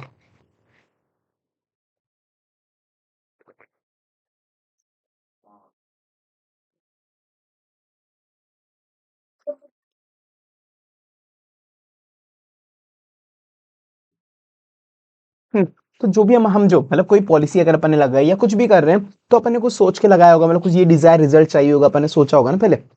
तो जो भी हम चाहते थे वो डिजायर रिजल्ट हमको मिल गया क्या? बेसिक क्वेश्चन क्या होगा इफेक्टिवनेस का? इफेक्टिवनेस का मतलब काम हो गया क्या, काम अच्छे से हो गया क्या। इफेक्टिवनेस का मतलब ये होता है काम अच्छे से हो गया क्या। तो वही कि जो भी हमारा डिजायर्ड रिजल्ट था, जो भी हम डिजायर्ड चाहते थे, क्या वो डिजायर्ड रिजल्ट अचीव हो गया क्या, क्या वो डिजायर्ड रिजल्ट अचीव हो गया क्या, क्या वो डिजायर। फिर वो उसका जवाब आएगा नहीं यार इतना सेटिस्फैक्टरी परफॉर्मेंस भी नहीं था। अब मैंने क्वेश्चन क्या पूछा, क्या वो डिजायर्ड जो तुम चाहते थे डिजायर्ड रिजल्ट अचीव हो गया? तो कहा नहीं यार इतना सेटिस्फैक्टरी भी नहीं रहा, इतना सेटिस्फैक्टरी रिजल्ट भी नहीं रहा। अच्छा अच्छा अच्छा, तो यार फिर ये वाला अपन ने काम ऐसा क्यों करा? इसका कोई दूसरा अल्टरनेटिव तरीके से नहीं कर सकते थे क्या? इसका कोई दूसरे अल्टरनेटिव तरीके से नहीं कर सकते जिससे और ज़्यादा इफेक्टिव होता, जिससे काम और ज़्यादा इफेक्टिव होता? क्योंकि अभी तो इतना सेटिस्फैक्ट्री नहीं रहा ना, तो कोई अल्टरनेटिव तरीके से करते जिससे ज़्यादा काम इफेक्टिव तरीके से होता। बोला कि नहीं यार अल्टरनेटिव तरीके भी हमने चेक करे थे, पर या तो कोई लॉ एंड रेगुलेशन बीच में आ रहा था कि वो अलाउ नहीं कर रहे थे, या फिर कुछ काम डुप्लीकेट हो रहा था, ओवरलैप हो रहा था, ओवरलैप हो रहा था। कहा अच्छा अच्छा ठीक है, फिर तो चलो इसी को मॉनिटर करते रहो अच्छे से, इसी को मॉनिटर करते रहो अच्छे से। मैंने क्या बोला सर, देखो मैं तुमको क्या बोला, मैंने बोला कि सर तुमको बेसिक क्वेश्चंस आंसर पूछना है, उससे पूछना है इफेक्टिवली काम हो गया क्या, मतलब जो तुम चाहते थे वो डिजायर्ड रिजल्ट मिल गया क्या इस काम को होके, डिजायर्ड रिजल्ट मिल गया क्या, डिजायर्ड रिजल्ट मिल गया क्या, ठीक है। वो बोलेगा नहीं नहीं यार इतना सेटिस्फैक्ट्री भी नहीं था, नहीं इतना सेटिस्फैक्ट्री भी नहीं था, इतना सेटिस्फैक्ट्री नहीं था सर, इतना मज़ा भी नहीं आया, इतना सेटिस्फैक्ट्री नहीं था। अच्छा तो फिर यही अपन ने क्यों चूज़ करा इस तरह का? इसका कोई दूसरा अल्टरनेटिव नहीं दिखा, इसका कोई दूसरा अल्टरनेटिव नहीं था क्या, इसका कोई दूसरा अल्टरनेटिव नहीं था क्या जिससे काम और ज़्यादा इफेक्टिवली होता, और ज़्यादा इफेक्टिवली होता? था यार दूसरा अल्टरनेटिव था, पर या तो कोई लॉ एंड रेगुलेशन बीच में आ रहे थे, या काम ओवरलैप हो रहा था, काम ओवरलैप हो रहा था। अच्छा अच्छा फिर ठीक है, फिर तो चलो इसी को मॉनिटर करते रहो, इसी को मॉनिटर करते रहो, पूरी कन्वर्सेशन नॉर्मल कन्वर्सेशन, ठीक है। तो मेरा फर्स्ट क्वेश्चन क्या था? मेरा फर्स्ट क्वेश्चन था कि क्या तेरे को डिजायर रिजल्ट अचीव हो गया क्या? बोला नहीं यार इतना सेटिस्फैक्ट्री भी नहीं लगा, इतना सेटिस्फैक्ट्री परफॉर्मेंस भी मजा नहीं है। कहा अच्छा अच्छा फिर इतना सेटिस्फैक्ट्री नहीं था तो यही अल्टरनेटिव क्यों लगाया? कोई दूसरा अल्टरनेटिव था क्या जिससे और इफेक्टिवली हो जाए? कोई दूसरा अल्टरनेटिव था क्या इफेक्टिव काम करने के लिए? उसने कहा हाँ था तो सही, पर कोई सेंस नहीं था यार, मतलब कभी लॉ एंड रेगुलेशन बीच में आ रहा था, कभी काम की डुप्लीकेसी हो रही थी। मतलब चल फिर तो ठीक है, फिर तो इसी को मॉनिटर करते रहो, फिर तो इसी को मॉनिटर करते रहे। तो क्या डिजायर रिजल्ट अचीव हो गया क्या? Extend to which programme achieve the desired result, extend to which programme achieve the desired result. नहीं नहीं यार इतना सेटिस्फैक्ट्री भी नहीं था, नहीं नहीं यार इतना भी सेटिस्फैक्ट्री नहीं था। Factor inhabiting the satisfactory performance, factor inhabiting the satisfactory performance, ठीक है। इतना सेटिस्फैक्ट्री भी नहीं था, factor inhabiting the satisfactory performance. तो फिर कोई दूसरा अल्टरनेटिव तूने नहीं देखा क्या जिससे और ज्यादा इफेक्टिव बना सकते हो? Whether the management has consider the alternative programme जिससे डिजायर्ड रिजल्ट ज़्यादा हो, ज़्यादा इफेक्टिवली हो, या फिर ways of making programme more effectively. दोनों सेम ही बात करते हैं, दोनों सेम ही बात करते हैं। ऐसे ने जबरदस्ती 2 बार चेप दी। तो आईसीए ने मतलब कोई अल्टरनेटिव प्रोग्राम नहीं थे क्या उसको और इफेक्टिव बनाने का? Whether management has consider alternative ways of making programme more effectively, ठीक है। मेरा देखा था, पर या तो लॉ एंड रेगुलेशन बीच में आ रहा था, या फिर कोई काम ओवरलैप हो रहा था, फिर काम ओवरलैप हो रहा था। तो assess compliance with law and regulation, कि यार लॉ या तो मतलब कि लॉ एंड रेगुलेशन बीच में आ रहा था तो तुमको देखना पड़ेगा कि लॉ एंड रेगुलेशन भी वो काम परमिट कर रहा है, लॉ एंड रेगुलेशन वो काम परमिट कर रहा है, तो assess the compliance with the law and regulation. या फिर इतना, या तो लॉ एंड रेगुलेशन बीच में आता है, काम ओवरलैप हो रहा था, काम ओवरलैप हो रहा था, मतलब डुप्लीकेट हो रहा था, ओवरलैप हो रहा था, डुप्लीकेट हो रहा था, ओवरलैप हो रहा था। वेदर द प्रोग्राम कॉम्प्लीमेंट कर रहा है या डुप्लीकेट ओवरलैप कर रहा है, या तो अपन कोई काम कर रहे हैं तो वो किसी दूसरे प्रोग्राम को कॉम्प्लीमेंट कर रहा है या फिर डुप्लीकेट ओवरलैप कर रहा है। ठीक है, अच्छा फिर तो ठीक है यार इसी को मॉनिटर करते रहना। तो इफेक्टिवनेस ऑफ प्रोग्राम को तुम असेस करते रहना, इसको एडिक्वेटली मैनेजमेंट कंट्रोल सिस्टम देखते रहना, मतलब वही मॉनिटर तुम उसको करते रहना, असेस करते रहना, देखते रहना। ठीक है ना, adequate management control system for measuring and monitoring, measuring and monitor करते रहना इसको। ठीक है, 5 पॉइंट याद करने थे, हुए आराम से हो गए होंगे। इतने डिजायर्ड रिजल्ट अचीव हुआ है कि extent to desired result have been achieve, नहीं इतना सेटिस्फैक्टरी नहीं था तो factor inhibiting the satisfactory performance. अच्छा तो दूसरे अल्टरनेटिव देखिए क्या, उसके 2 पॉइंट हो गए, consider alternative programme, alternative ways of doing the work, और साथ में कोई ways of making the programme और इफेक्टिवली। ठीक है, तो यार देखा था पर लो एंड रेगुलेशन या फिर ओवरलैप हो रहा था, काम डुप्लीकेट हो रहा था, ये देख लिया। उसके बाद चलो ठीक है, उसको मॉनिटर करते रहना। ठीक है ना, assess the management control system for measuring and monitoring. ठीक है, हो गया, एफिशिएंसी हो गई, इफेक्टिवनेस हो गई। अब प्लानिंग, प्लानिंग में भी ना मतलब इसको कुछ याद करने का कुछ है नहीं, मतलब यूं ही है, तो बहुत बेसिक है। देखो तुम कभी भी कोई प्लानिंग करोगे तो प्लानिंग हर कुछ तो नहीं कर लोगे, मतलब बिना कुछ सोचे समझे। किसी भी एंटिटी की प्लानिंग करनी है तो पहले उसके बारे में समझना पड़ेगा, एंटिटी के बारे में समझो, तुम्हारा ऑब्जेक्टिव स्कोप क्या है ये सब समझो, तो बेसिक चीज है। तुम कभी भी किसी की प्लानिंग करोगे तो तुम पहले एंटिटी रिलायंस की ऑडिट करने जाओगे तो पहले तुमको अंडरस्टैंडिंग लेनी पड़ेगी रिलायंस की, पहले रिलायंस की अंडरस्टैंडिंग लेनी पड़ेगी। तुमको देखना पड़ेगा तुम्हारा ऑब्जेक्टिव क्या है, तुम क्या चाहते हो, ऑब्जेक्टिव क्या है, स्कोप क्या है, या तो टर्म्स ऑफ एंगेजमेंट लेटर से लिखने में आ जाएगा ना कि तुम्हारा ऑब्जेक्टिव क्या है, तुम्हारा स्कोप क्या है। ठीक है, तो सबसे पहले अपन उसकी रिलायंस की अंडरस्टैंडिंग लेंगे, understanding the entity and its programme पहले, फिर अपन देंगे मेरा स्कोप एंड ऑब्जेक्टिव, मेरा स्कोप एंड ऑब्जेक्टिव। अब अपन उतरेंगे कि ऑडिट कैसी करनी है, audit criteria approach, audit criteria और अप्रोच देखेंगे, ऑडिट क्राइटेरिया और अप्रोच फिर अपन डिफाइन करेंगे कि हम किस तरह से ऑडिट करेंगे, audit criteria and approach, audit criteria 5-6 point देख लो बस, काफी कोई भी। Audit criteria and approach define करेंगे कि हम कैसे ऑडिट करेंगे, हम क्या क्या क्वेश्चन मैनेजमेंट से पूछेंगे, हम क्या क्या क्वेश्चन मैनेजमेंट से पूछेंगे, हमको कौन सी टीम चाहिए होगी, हमको कौन सी टीम चाहिए होगी, हम ऑडिट की मैट्रिक्स टाइम टेबल बना देंगे और उसे बता देंगे, हम ऑडिट की मैट्रिक्स और टाइम टेबल बना के उसे बता देंगे, ऑडिट की मैट्रिक्स और टाइम टेबल बना के उसे बता देंगे, मतलब इंटीमेट कर देंगे। तो ऑडिट की मैट्रिक्स और टाइम टेबल बना के इंटीमेट कर देंगे उसको, एंटिटी को, रिलायंस को, मतलब रिलायंस की ऑडिट कर रहे तो। ठीक है, तो अपन क्या करेंगे सर, पहले तो अगर तुमको रिलायंस की ऑडिट करनी है, तुमको कोई बोल दे कि इसकी परफॉर्मेंस ऑडिट करनी है, पहले मैं अंडरस्टैंडिंग लूंगा कि रिलायंस क्या काम करती है, कैसा काम वगैरह, पहले मैं रिलायंस की अंडरस्टैंडिंग लूंगा, पहले मैं रिलायंस की अंडरस्टैंडिंग लूंगा, understanding the entity programme and also, तो मैंने रिलायंस की मैंने अंडरस्टैंडिंग ली। ठीक है ना, फिर मैं मेरा ऑब्जेक्टिव स्कोप वगैरह देखूंगा टर्म्स ऑफ एंगेजमेंट से, रिलायंस की अंडरस्टैंडिंग लूंगा, मेरा ऑब्जेक्टिव स्कोप वगैरह देखूंगा, रिलायंस की अंडरस्टैंडिंग लूंगा, मेरा ऑब्जेक्टिव स्कोप वगैरह देखूंगा। बहुत बहुत बेसिक चीज है, कभी भी रिलायंस की ऑडिट करने देगी पहले मैं रिलायंस को ऐसे ही कर लूंगा कि पहले रिलायंस की अंडरस्टैंडिंग लूंगा, क्या काम करती है, कौन मैनेजमेंट है वो सब, मेरा ऑब्जेक्टिव स्कोप क्या है, 2 पॉइंट बेसिक हो गए। अब मुझे देखना है, मुझे क्या करना है, मेरी ऑडिट का क्राइटेरिया अप्रोच वगैरह देखनी है, मेरी ऑडिट कैसे करनी है मुझे, मेरी ऑडिट का क्राइटेरिया अप्रोच, कौन कौन से क्वेश्चन मैनेजमेंट से पूछूंगा, ऑडिट का क्राइटेरिया अप्रोच कौन से क्वेश्चन मैनेजमेंट से पूछूंगा, मुझे टीम में कौन बंदे चाहिए, ऑडिट का क्राइटेरिया अप्रोच, ऑडिट का क्राइटेरिया अप्रोच, कौन कौन से क्वेश्चन मैनेजमेंट से पूछने, कौन कौन से क्वेश्चन मैनेजमेंट पूछने हैं, मुझे टीम में कौन बंदे चाहिए, टीम में कौन बंदे चाहिए, टाइम टेबल बना लूंगा, टाइम टेबल बना लूंगा और मैनेजमेंट को बता दूंगा, मैनेजमेंट को बता दूंगा। Intimate the audit programme to audit entity बता दूंगा, मतलब इंटीमेट कर दूंगा उसके मेरा ऑडिट प्रोग्राम फाइनली। तो मेरे को ऑडिट कैसे करनी है, ऑडिट क्राइटेरिया और अप्रोच, ऑडिट क्राइटेरिया अप्रोच, ये 2 पॉइंट याद कर लो, audit criteria approach, audit criteria approach, मुझे कौन कौन से मैनेजमेंट से क्वेश्चन पूछने, ऑडिट क्राइटेरिया अप्रोच मुझे कौन कौन से क्वेश्चन मैनेजमेंट से पूछने, टीम में कौन कौन चाहिए, टीम में कौन कौन चाहिए, फिर मैट्रिक्स और टाइम टेबल बना के, मैट्रिक्स और टाइम टेबल बना के इस प्रो इंटीमेट कर दूंगा, मैट्रिक्स और टाइम टेबल बना के इंटीमेट कर दूंगा। इतने सारे पॉइंट है, 5-6 पॉइंट तो याद हो ही गए होंगे ना, आराम से हो गए होंगे। सबसे पहले कोई भी ऑडिट आएगी तो मैं उसका अंडरस्टैंडिंग पहले अंडरस्टैंडिंग लूंगा कि वो क्या काम करता है, उसका अंडरस्टैंडिंग लूंगा, मेरा ऑब्जेक्टिव स्कोप देखूंगा, फिर मेरे को ऑडिट कैसे करनी है, ऑडिट का क्राइटेरिया अप्रोच, ऑडिट का क्राइटेरिया अप्रोच, ऑडिट का क्राइटेरिया अप्रोच, ऑडिट का क्राइटेरिया, कौन कौन से क्वेश्चन मैनेजमेंट से पूछने, कौन कौन से क्वेश्चन मैनेजमेंट से पूछने हैं, मुझे कौन कौन सी टीम में बंदे चाहिए, कौन कौन सी टीम में बंदे चाहिए, फिर क्या करता, मैट्रिक्स और टाइम टेबल बना लूंगा, मैट्रिक्स टाइम टेबल बना के इंटीमेट कर दूंगा, इंटीमेट कर दूंगा। ठीक है सर, ये भी हो गया अपना। फिर फाइनली आ गया सर ऑडिट क्राइटेरिया, जो तुमने पढ़ा ना क्राइटेरिया, ये क्राइटेरिया का आ गया, ये रहा, ये क्राइटेरिया के तुम्हारे कौन किस मतलब तुम क्या क्या सोर्सेज ले सकते हो क्राइटेरिया डिजाइन करने के लिए, क्राइटेरिया डिजाइन करने के लिए क्या सोर्सेज ले सकते हो। तो कंपनी के अंदर की चीज़ें और कंपनी के बाहर की चीज़ें। कंपनी के अंदर की चीज़ें क्या होगी? कंपनी के अंदर की पॉलिसी, मैनुअल, ये सब चीज़ें कंपनी के अंदर की पॉलिसी, मैनुअल। कंपनी के बाहर की कोई पॉलिसी, मैनुअल, किसी एक्सपर्ट से बात करना, किसी एक्सपर्ट से बात करना, एक्सपर्ट ने कोई बुक लिखी हो। अंदर की पॉलिसी, बाहर की पॉलिसी, एक्सपर्ट। अंदर की पॉलिसी, बाहर की पॉलिसी, एक्सपर्ट। अंदर की पॉलिसी, बाहर की पॉलिसी, एक्सपर्ट। अंदर की पॉलिसी, बाहर की पॉलिसी, एक्सपर्ट। अंदर की पॉलिसी, बाहर की पॉलिसी, एक्सपर्ट। अंदर की पॉलिसी, बाहर की पॉलिसी, एक्सपर्ट। अंदर की पॉलिसी, बाहर की पॉलिसी, एक्सपर्ट। अंदर की पॉलिसी, बाहर की पॉलिसी, एक्सपर्ट। अंदर की पॉलिसी मतलब कंपनी के अंदर की पॉलिसी, प्रोसीजर्स, मैनुअल। कंपनी के अंदर की पॉलिसी, प्रोसीजर, मैनुअल। या फिर कोई बाहर सेम तरह की एंटिटी, या तो कोई सेम तरह की एंटिटी के बाहर किसी ने, सेम तरह की एंटिटी थी, कोई रिलायंस जैसी अडानी थी, तो अडानी की क्या पॉलिसी, प्रोसीजर, मैनुअल है। कंपनी की एंटिटी, कंपनी के अंदर की पॉलिसी, प्रोसीजर, मैनुअल। कंपनी के बाहर वाला मतलब सेम तरह की एंटिटी कोई दूसरी वाली, ठीक है। कंपनी के अंदर की, बाहर वाली, कंपनी के अंदर वाली, बाहर वाली। और एक्सपर्ट, एक्सपर्ट से पूछ लूंगा, एक्सपर्ट ने कोई बुक वुक लिखी हो, लिटरेचर लिखी हो, तो वो पढ़ लूंगा। ये कंपनी के अंदर वाला, कंपनी के अंदर की पॉलिसी, प्रोसीजर, मैनुअल। कंपनी के अंदर वाली पॉलिसी, प्रोसीजर्स, मैनुअल। कंपनी के अंदर वाली पॉलिसी, प्रोसीजर्स, मैनुअल। कंपनी के अंदर वाली पॉलिसी, प्रोसीजर, मैनुअल। कंपनी के अंदर वाला। अब कंपनी के बाहर वाला, कंपनी के बाहर वाला। Criteria use by the same entity और अदर एंटिटी। क्राइटेरिया किसी दूसरी एंटिटी को यूज लेती हो वाला। कंपनी के अंदर वाला, कंपनी के बाहर वाला। एक्सपर्ट, एक्सपर्ट, एक्सपर्ट की ओपिनियन ले लूंगा। उसने कोई बुक बुक लिखी हो तो वो पढ़ लूंगा। बुक बुक लिखी हो मतलब उसने कोई लिटरेचर रिसर्च पेपर लिखी हो तो कंपनी के एक्सपर्ट से पूछ, किसी एक्सपर्ट से पूछ लूंगा। या फिर उसने कोई बुक बुक लिखी हो, एक्सपर्ट ने कोई बुक बुक लिखी हो तो उससे पढ़ लूंगा। General manager, subject matter, literature और रिसर्च पेपर।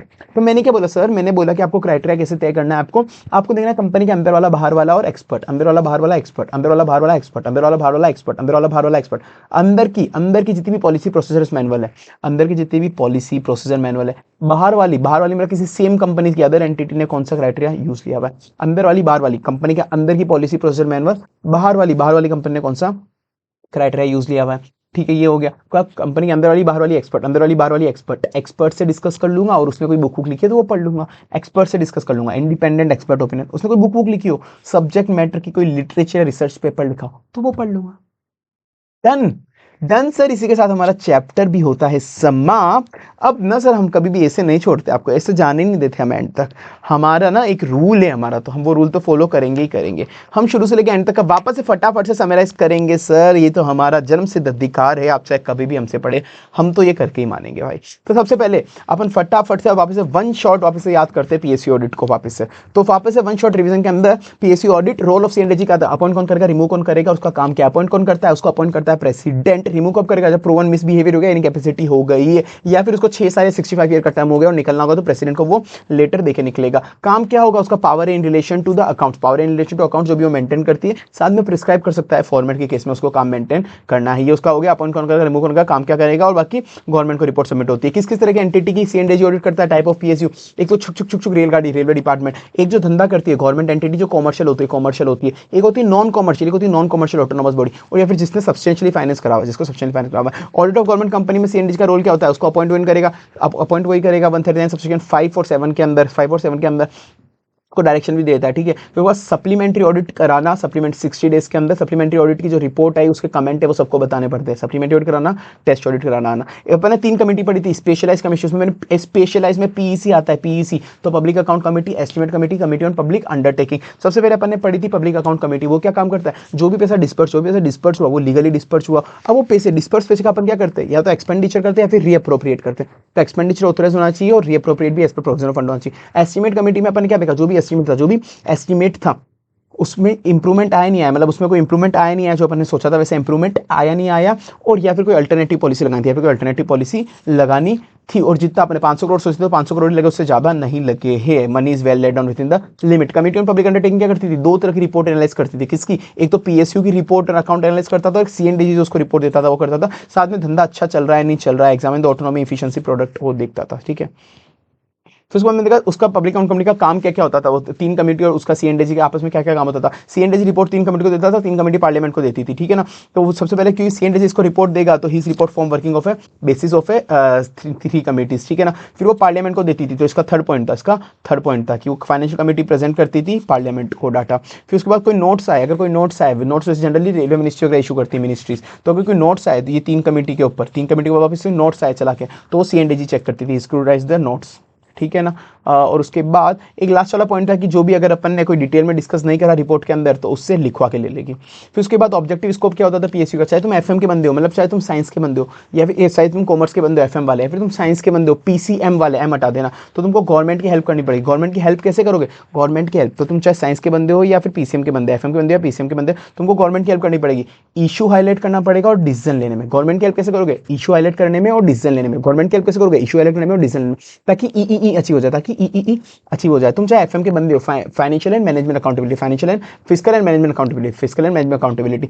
पीसीएम के बंदे हो, प्रोप्राइटरी कॉम्प्रिहेंसिव और एम से कुछ नहीं होता, सॉरी, हाँ, तो पीसीएम के बंदे हो प्रोप्राइटरी कॉम्प्रिहेंसिव। तुमको गवर्नमेंट की हेल्प करनी पड़ेगी, तो हेल्पिंग द गवर्नमेंट कैसे हेल्प करनी पड़ेगी, इशू हाईलाइट करने में और डिसीजन लेने के अंदर। तो एक तो 6 वाला पॉइंट है इशू हाईलाइट करने वाला और डिसीजन लेना, डिसीजन कॉम्प्रिहेंसिव, ताकि ई हाईलाइट हो, एफिशिएंसी इफेक्टिवनेस इकोनॉमी। प्रिंसिपल अपन ने क्या पढ़ते थे, अपन आईपीसी में ही पढ़ लिया था। आईपीसी में क्या पढ़ लिया था अपन ने, इंडिपेंडेंस, प्रोफेशनल जजमेंट, सी से कम्युनिकेशन और कंट्रोल, क्वालिटी कंट्रोल। क्या पढ़ा था कि ऑडिट रिस्क और डॉक्यूमेंटेशन कौन करेगा, ऑडिट रिस्क का डॉक्यूमेंटेशन कौन करेगा, अपने ऑडिट रिस्क और मटेरियलिटी का डॉक्यूमेंटेशन कौन करेगा, ऑडिट टीम करेगी, ऑडिट रिस्क और मटेरियलिटी का डॉक्यूमेंटेशन ऑडिट टीम करेगी। फिर प्रिंसिपल अपन ने पढ़े थे कि टर्म्स ऑफ एंगेजमेंट पहले अपन ने देखा, फिर कंपनी बारे में समझा कि कहाँ पर रिस्क और फ्रॉड हो सकता है, कहाँ पर रिस्क और फ्रॉड हो सकता है, फिर ऑडिट प्लान बना के अपन ऑडिट कर ली। कॉम्प्रिहेंसिव ऑडिट के अंदर अपना कहीं पे भी इन्वेस्टमेंट करने के पहले अपन को आर&डी करना होता है अच्छे से, कि कहाँ कहाँ पर अपन को आर&डी करना होता है कि कितना कैपिटल डालेंगे अपन, कितना कॉस्ट ऑफ कैपिटल डालेंगे तो कितना रेट ऑफ रिटर्न मिलेगा, कहीं अपन को मशीन वगैरह पे रिपेयर मेंटेनेंस भी ना लग जाए। और इतना बड़ा प्रोजेक्ट पे इन्वेस्ट कर रहे हो तो प्रोजेक्ट की प्लानिंग अच्छे से करो। कोई सिस्टम फॉर्मुलेशन चाहिए तो वो सिस्टम भी ले लो प्लानिंग के लिए, सिस्टम और प्रोजेक्ट फॉर्मुलेशन भी चाहिए तो वो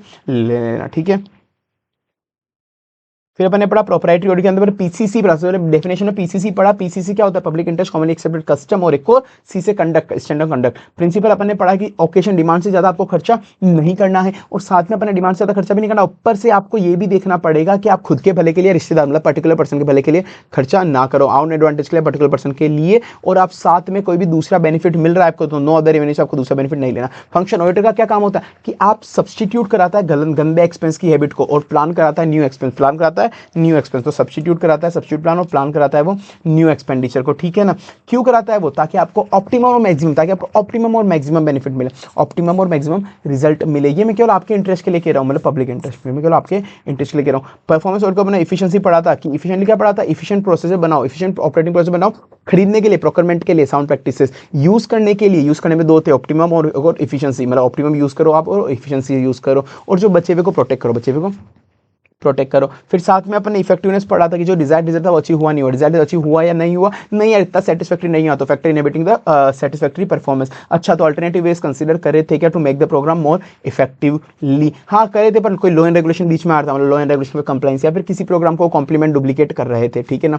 अच्छा, तो एक काम करो, इसी को मॉनिटर करो, तो management control system for monitoring. Planning के अंदर मैंने कहा था तुम किसी की भी ऑडिट डायरेक्ट नहीं करोगे, पहले तुमको प्लानिंग करनी पड़ेगी, क्या करनी पड़ेगी, अंडरस्टैंडिंग। पहले अंडरस्टैंडिंग लो कि एंटिटी कैसी, अंडरस्टैंडिंग लो, तुम्हारा ऑब्जेक्टिव स्कोप क्या है, फिर तुमने तुम्हारी ऑडिट अप्रोच क्राइटेरिया देखी, ऑडिट अप्रोच क्राइटेरिया देखी, कौन कौन से क्वेश्चंस मैनेजमेंट से पूछने हैं, कौन कौन से टीम में तुमको बंदे चाहिए होंगे, उस हिसाब से तुमने ऑडिट मैट्रिक्स वगैरह बनाई, ऑडिट मैट्रिक्स सैंपल बनाई और उसको ऑडिट एंटिटी को भेज दिया, और एंटिटी को भेज दिया। फिर उसके बाद तुमने क्या देखा, ऑडिट क्राइटेरिया देखा, ऑडिट का क्राइटेरिया देखा। अब ऑडिट क्राइटेरिया तुमको कैसे बना सकते हो, अंदर के बाहर से एक्सपर्ट, अंदर बाहर एक्सपर्ट, तो अंदर की पॉलिसी प्रोसेसर मैनुअल, अंदर की पॉलिसी प्रोसेसर मैनुअल, फिर अदर एंटिटी जो सिमिलर क्राइटेरिया यूज लीजिए, मतलब बाहर वाला एक्सपर्ट से डिस्कस कर लो, एक्सपर्ट ने कोई लिटरेचर वगैरह पढ़ी तो वो देख लो। ऑडिट रिपोर्ट के अंदर अपन क्या पढ़ा, गार पढ़ा, अपन ने गार पढ़ा, तो गार के अंदर अपन ने क्या पढ़ा, जनरल अप्रेजल, पहले जनरल रिव्यू की बातें लिखी अपन ने, फिर उसके बाद अप्रेजल कॉम्प्रिहेंसिव वाला, फिर अपन ने ऑडिट, फिर वापस GA से वापस से ऑडिटर की जो रिपोर्ट थी उसका रिज्यूम दिया, ऑडिटर की रिपोर्ट का रिज्यूम दिया, आर से फिर फाइनली अपन ने रिपोर्ट कर दिया, डन सर। अपना ये चैप्टर भी समाप्त हो चुका है, अच्छे से अपन ने याद कर लिया है, आई होप मजा आया होगा आपको। और बाकी बस आपको सारी वीडियोस ऐसे ही मिलती रहेगी। मुझे बस ये बताना, मैं खुद कंफ्यूज हूँ, जैसे मैं आपको बार बार याद कराता हूँ, एक तो है कि मैं 1-2 बार याद करा के छोड़ दूँ, और क्योंकि इससे बस वीडियो लंबी जा रही है, मेरे को तो कोई फर्क नहीं पड़ रहा, मैं तुमको कौन सी वीडियोस अच्छी लगेगी मुझे कमेंट सेक्शन में याद से बताना। सर लंबी ही रहने दो वीडियोस प्लीज़, बताना ये वाला, सर लंबी रहने दो, ऐसे याद कराओ, या फिर नहीं आप 1-2 बार मतलब ट्रिक दे के याद करा दो एक बार, बस बार बार मत कराओ, हम वापस से चाहिए होगा तुम बैक करके देख लेंगे, मतलब तुमको जो सही लगे तो तुम बताना, ताकि मुझे आगे की वीडियोज़ में पता रहेगा कि तुमको क्या चाहिए, थोड़ी छोटी वीडियोज़ चाहिए या लंबे में अच्छे से याद करे जैसे अपन वैसे ही करते रहे, ठीक है। चलो याद से बताना, बाकी नोट्स वगैरह मैं प्रोवाइड करा दूंगा आपको, जो भी चैनल वगैरह पे सकते हैं, पर ये देख लेना तुम, एक तो क्या मतलब ये जो येलो में लिखी हुई है ना, वो ट्रिक नहीं मिलेगी तुमको, वो तुमको प्रिंट लेके खुद को हाथों से लिखना पड़ेगा, ये तो मैंने तुमको पहले ही बोल दिया था, ठीक है, ताकि तुमको याद हो यार चीज़ें। चलो बाकी tata bye bye, see you.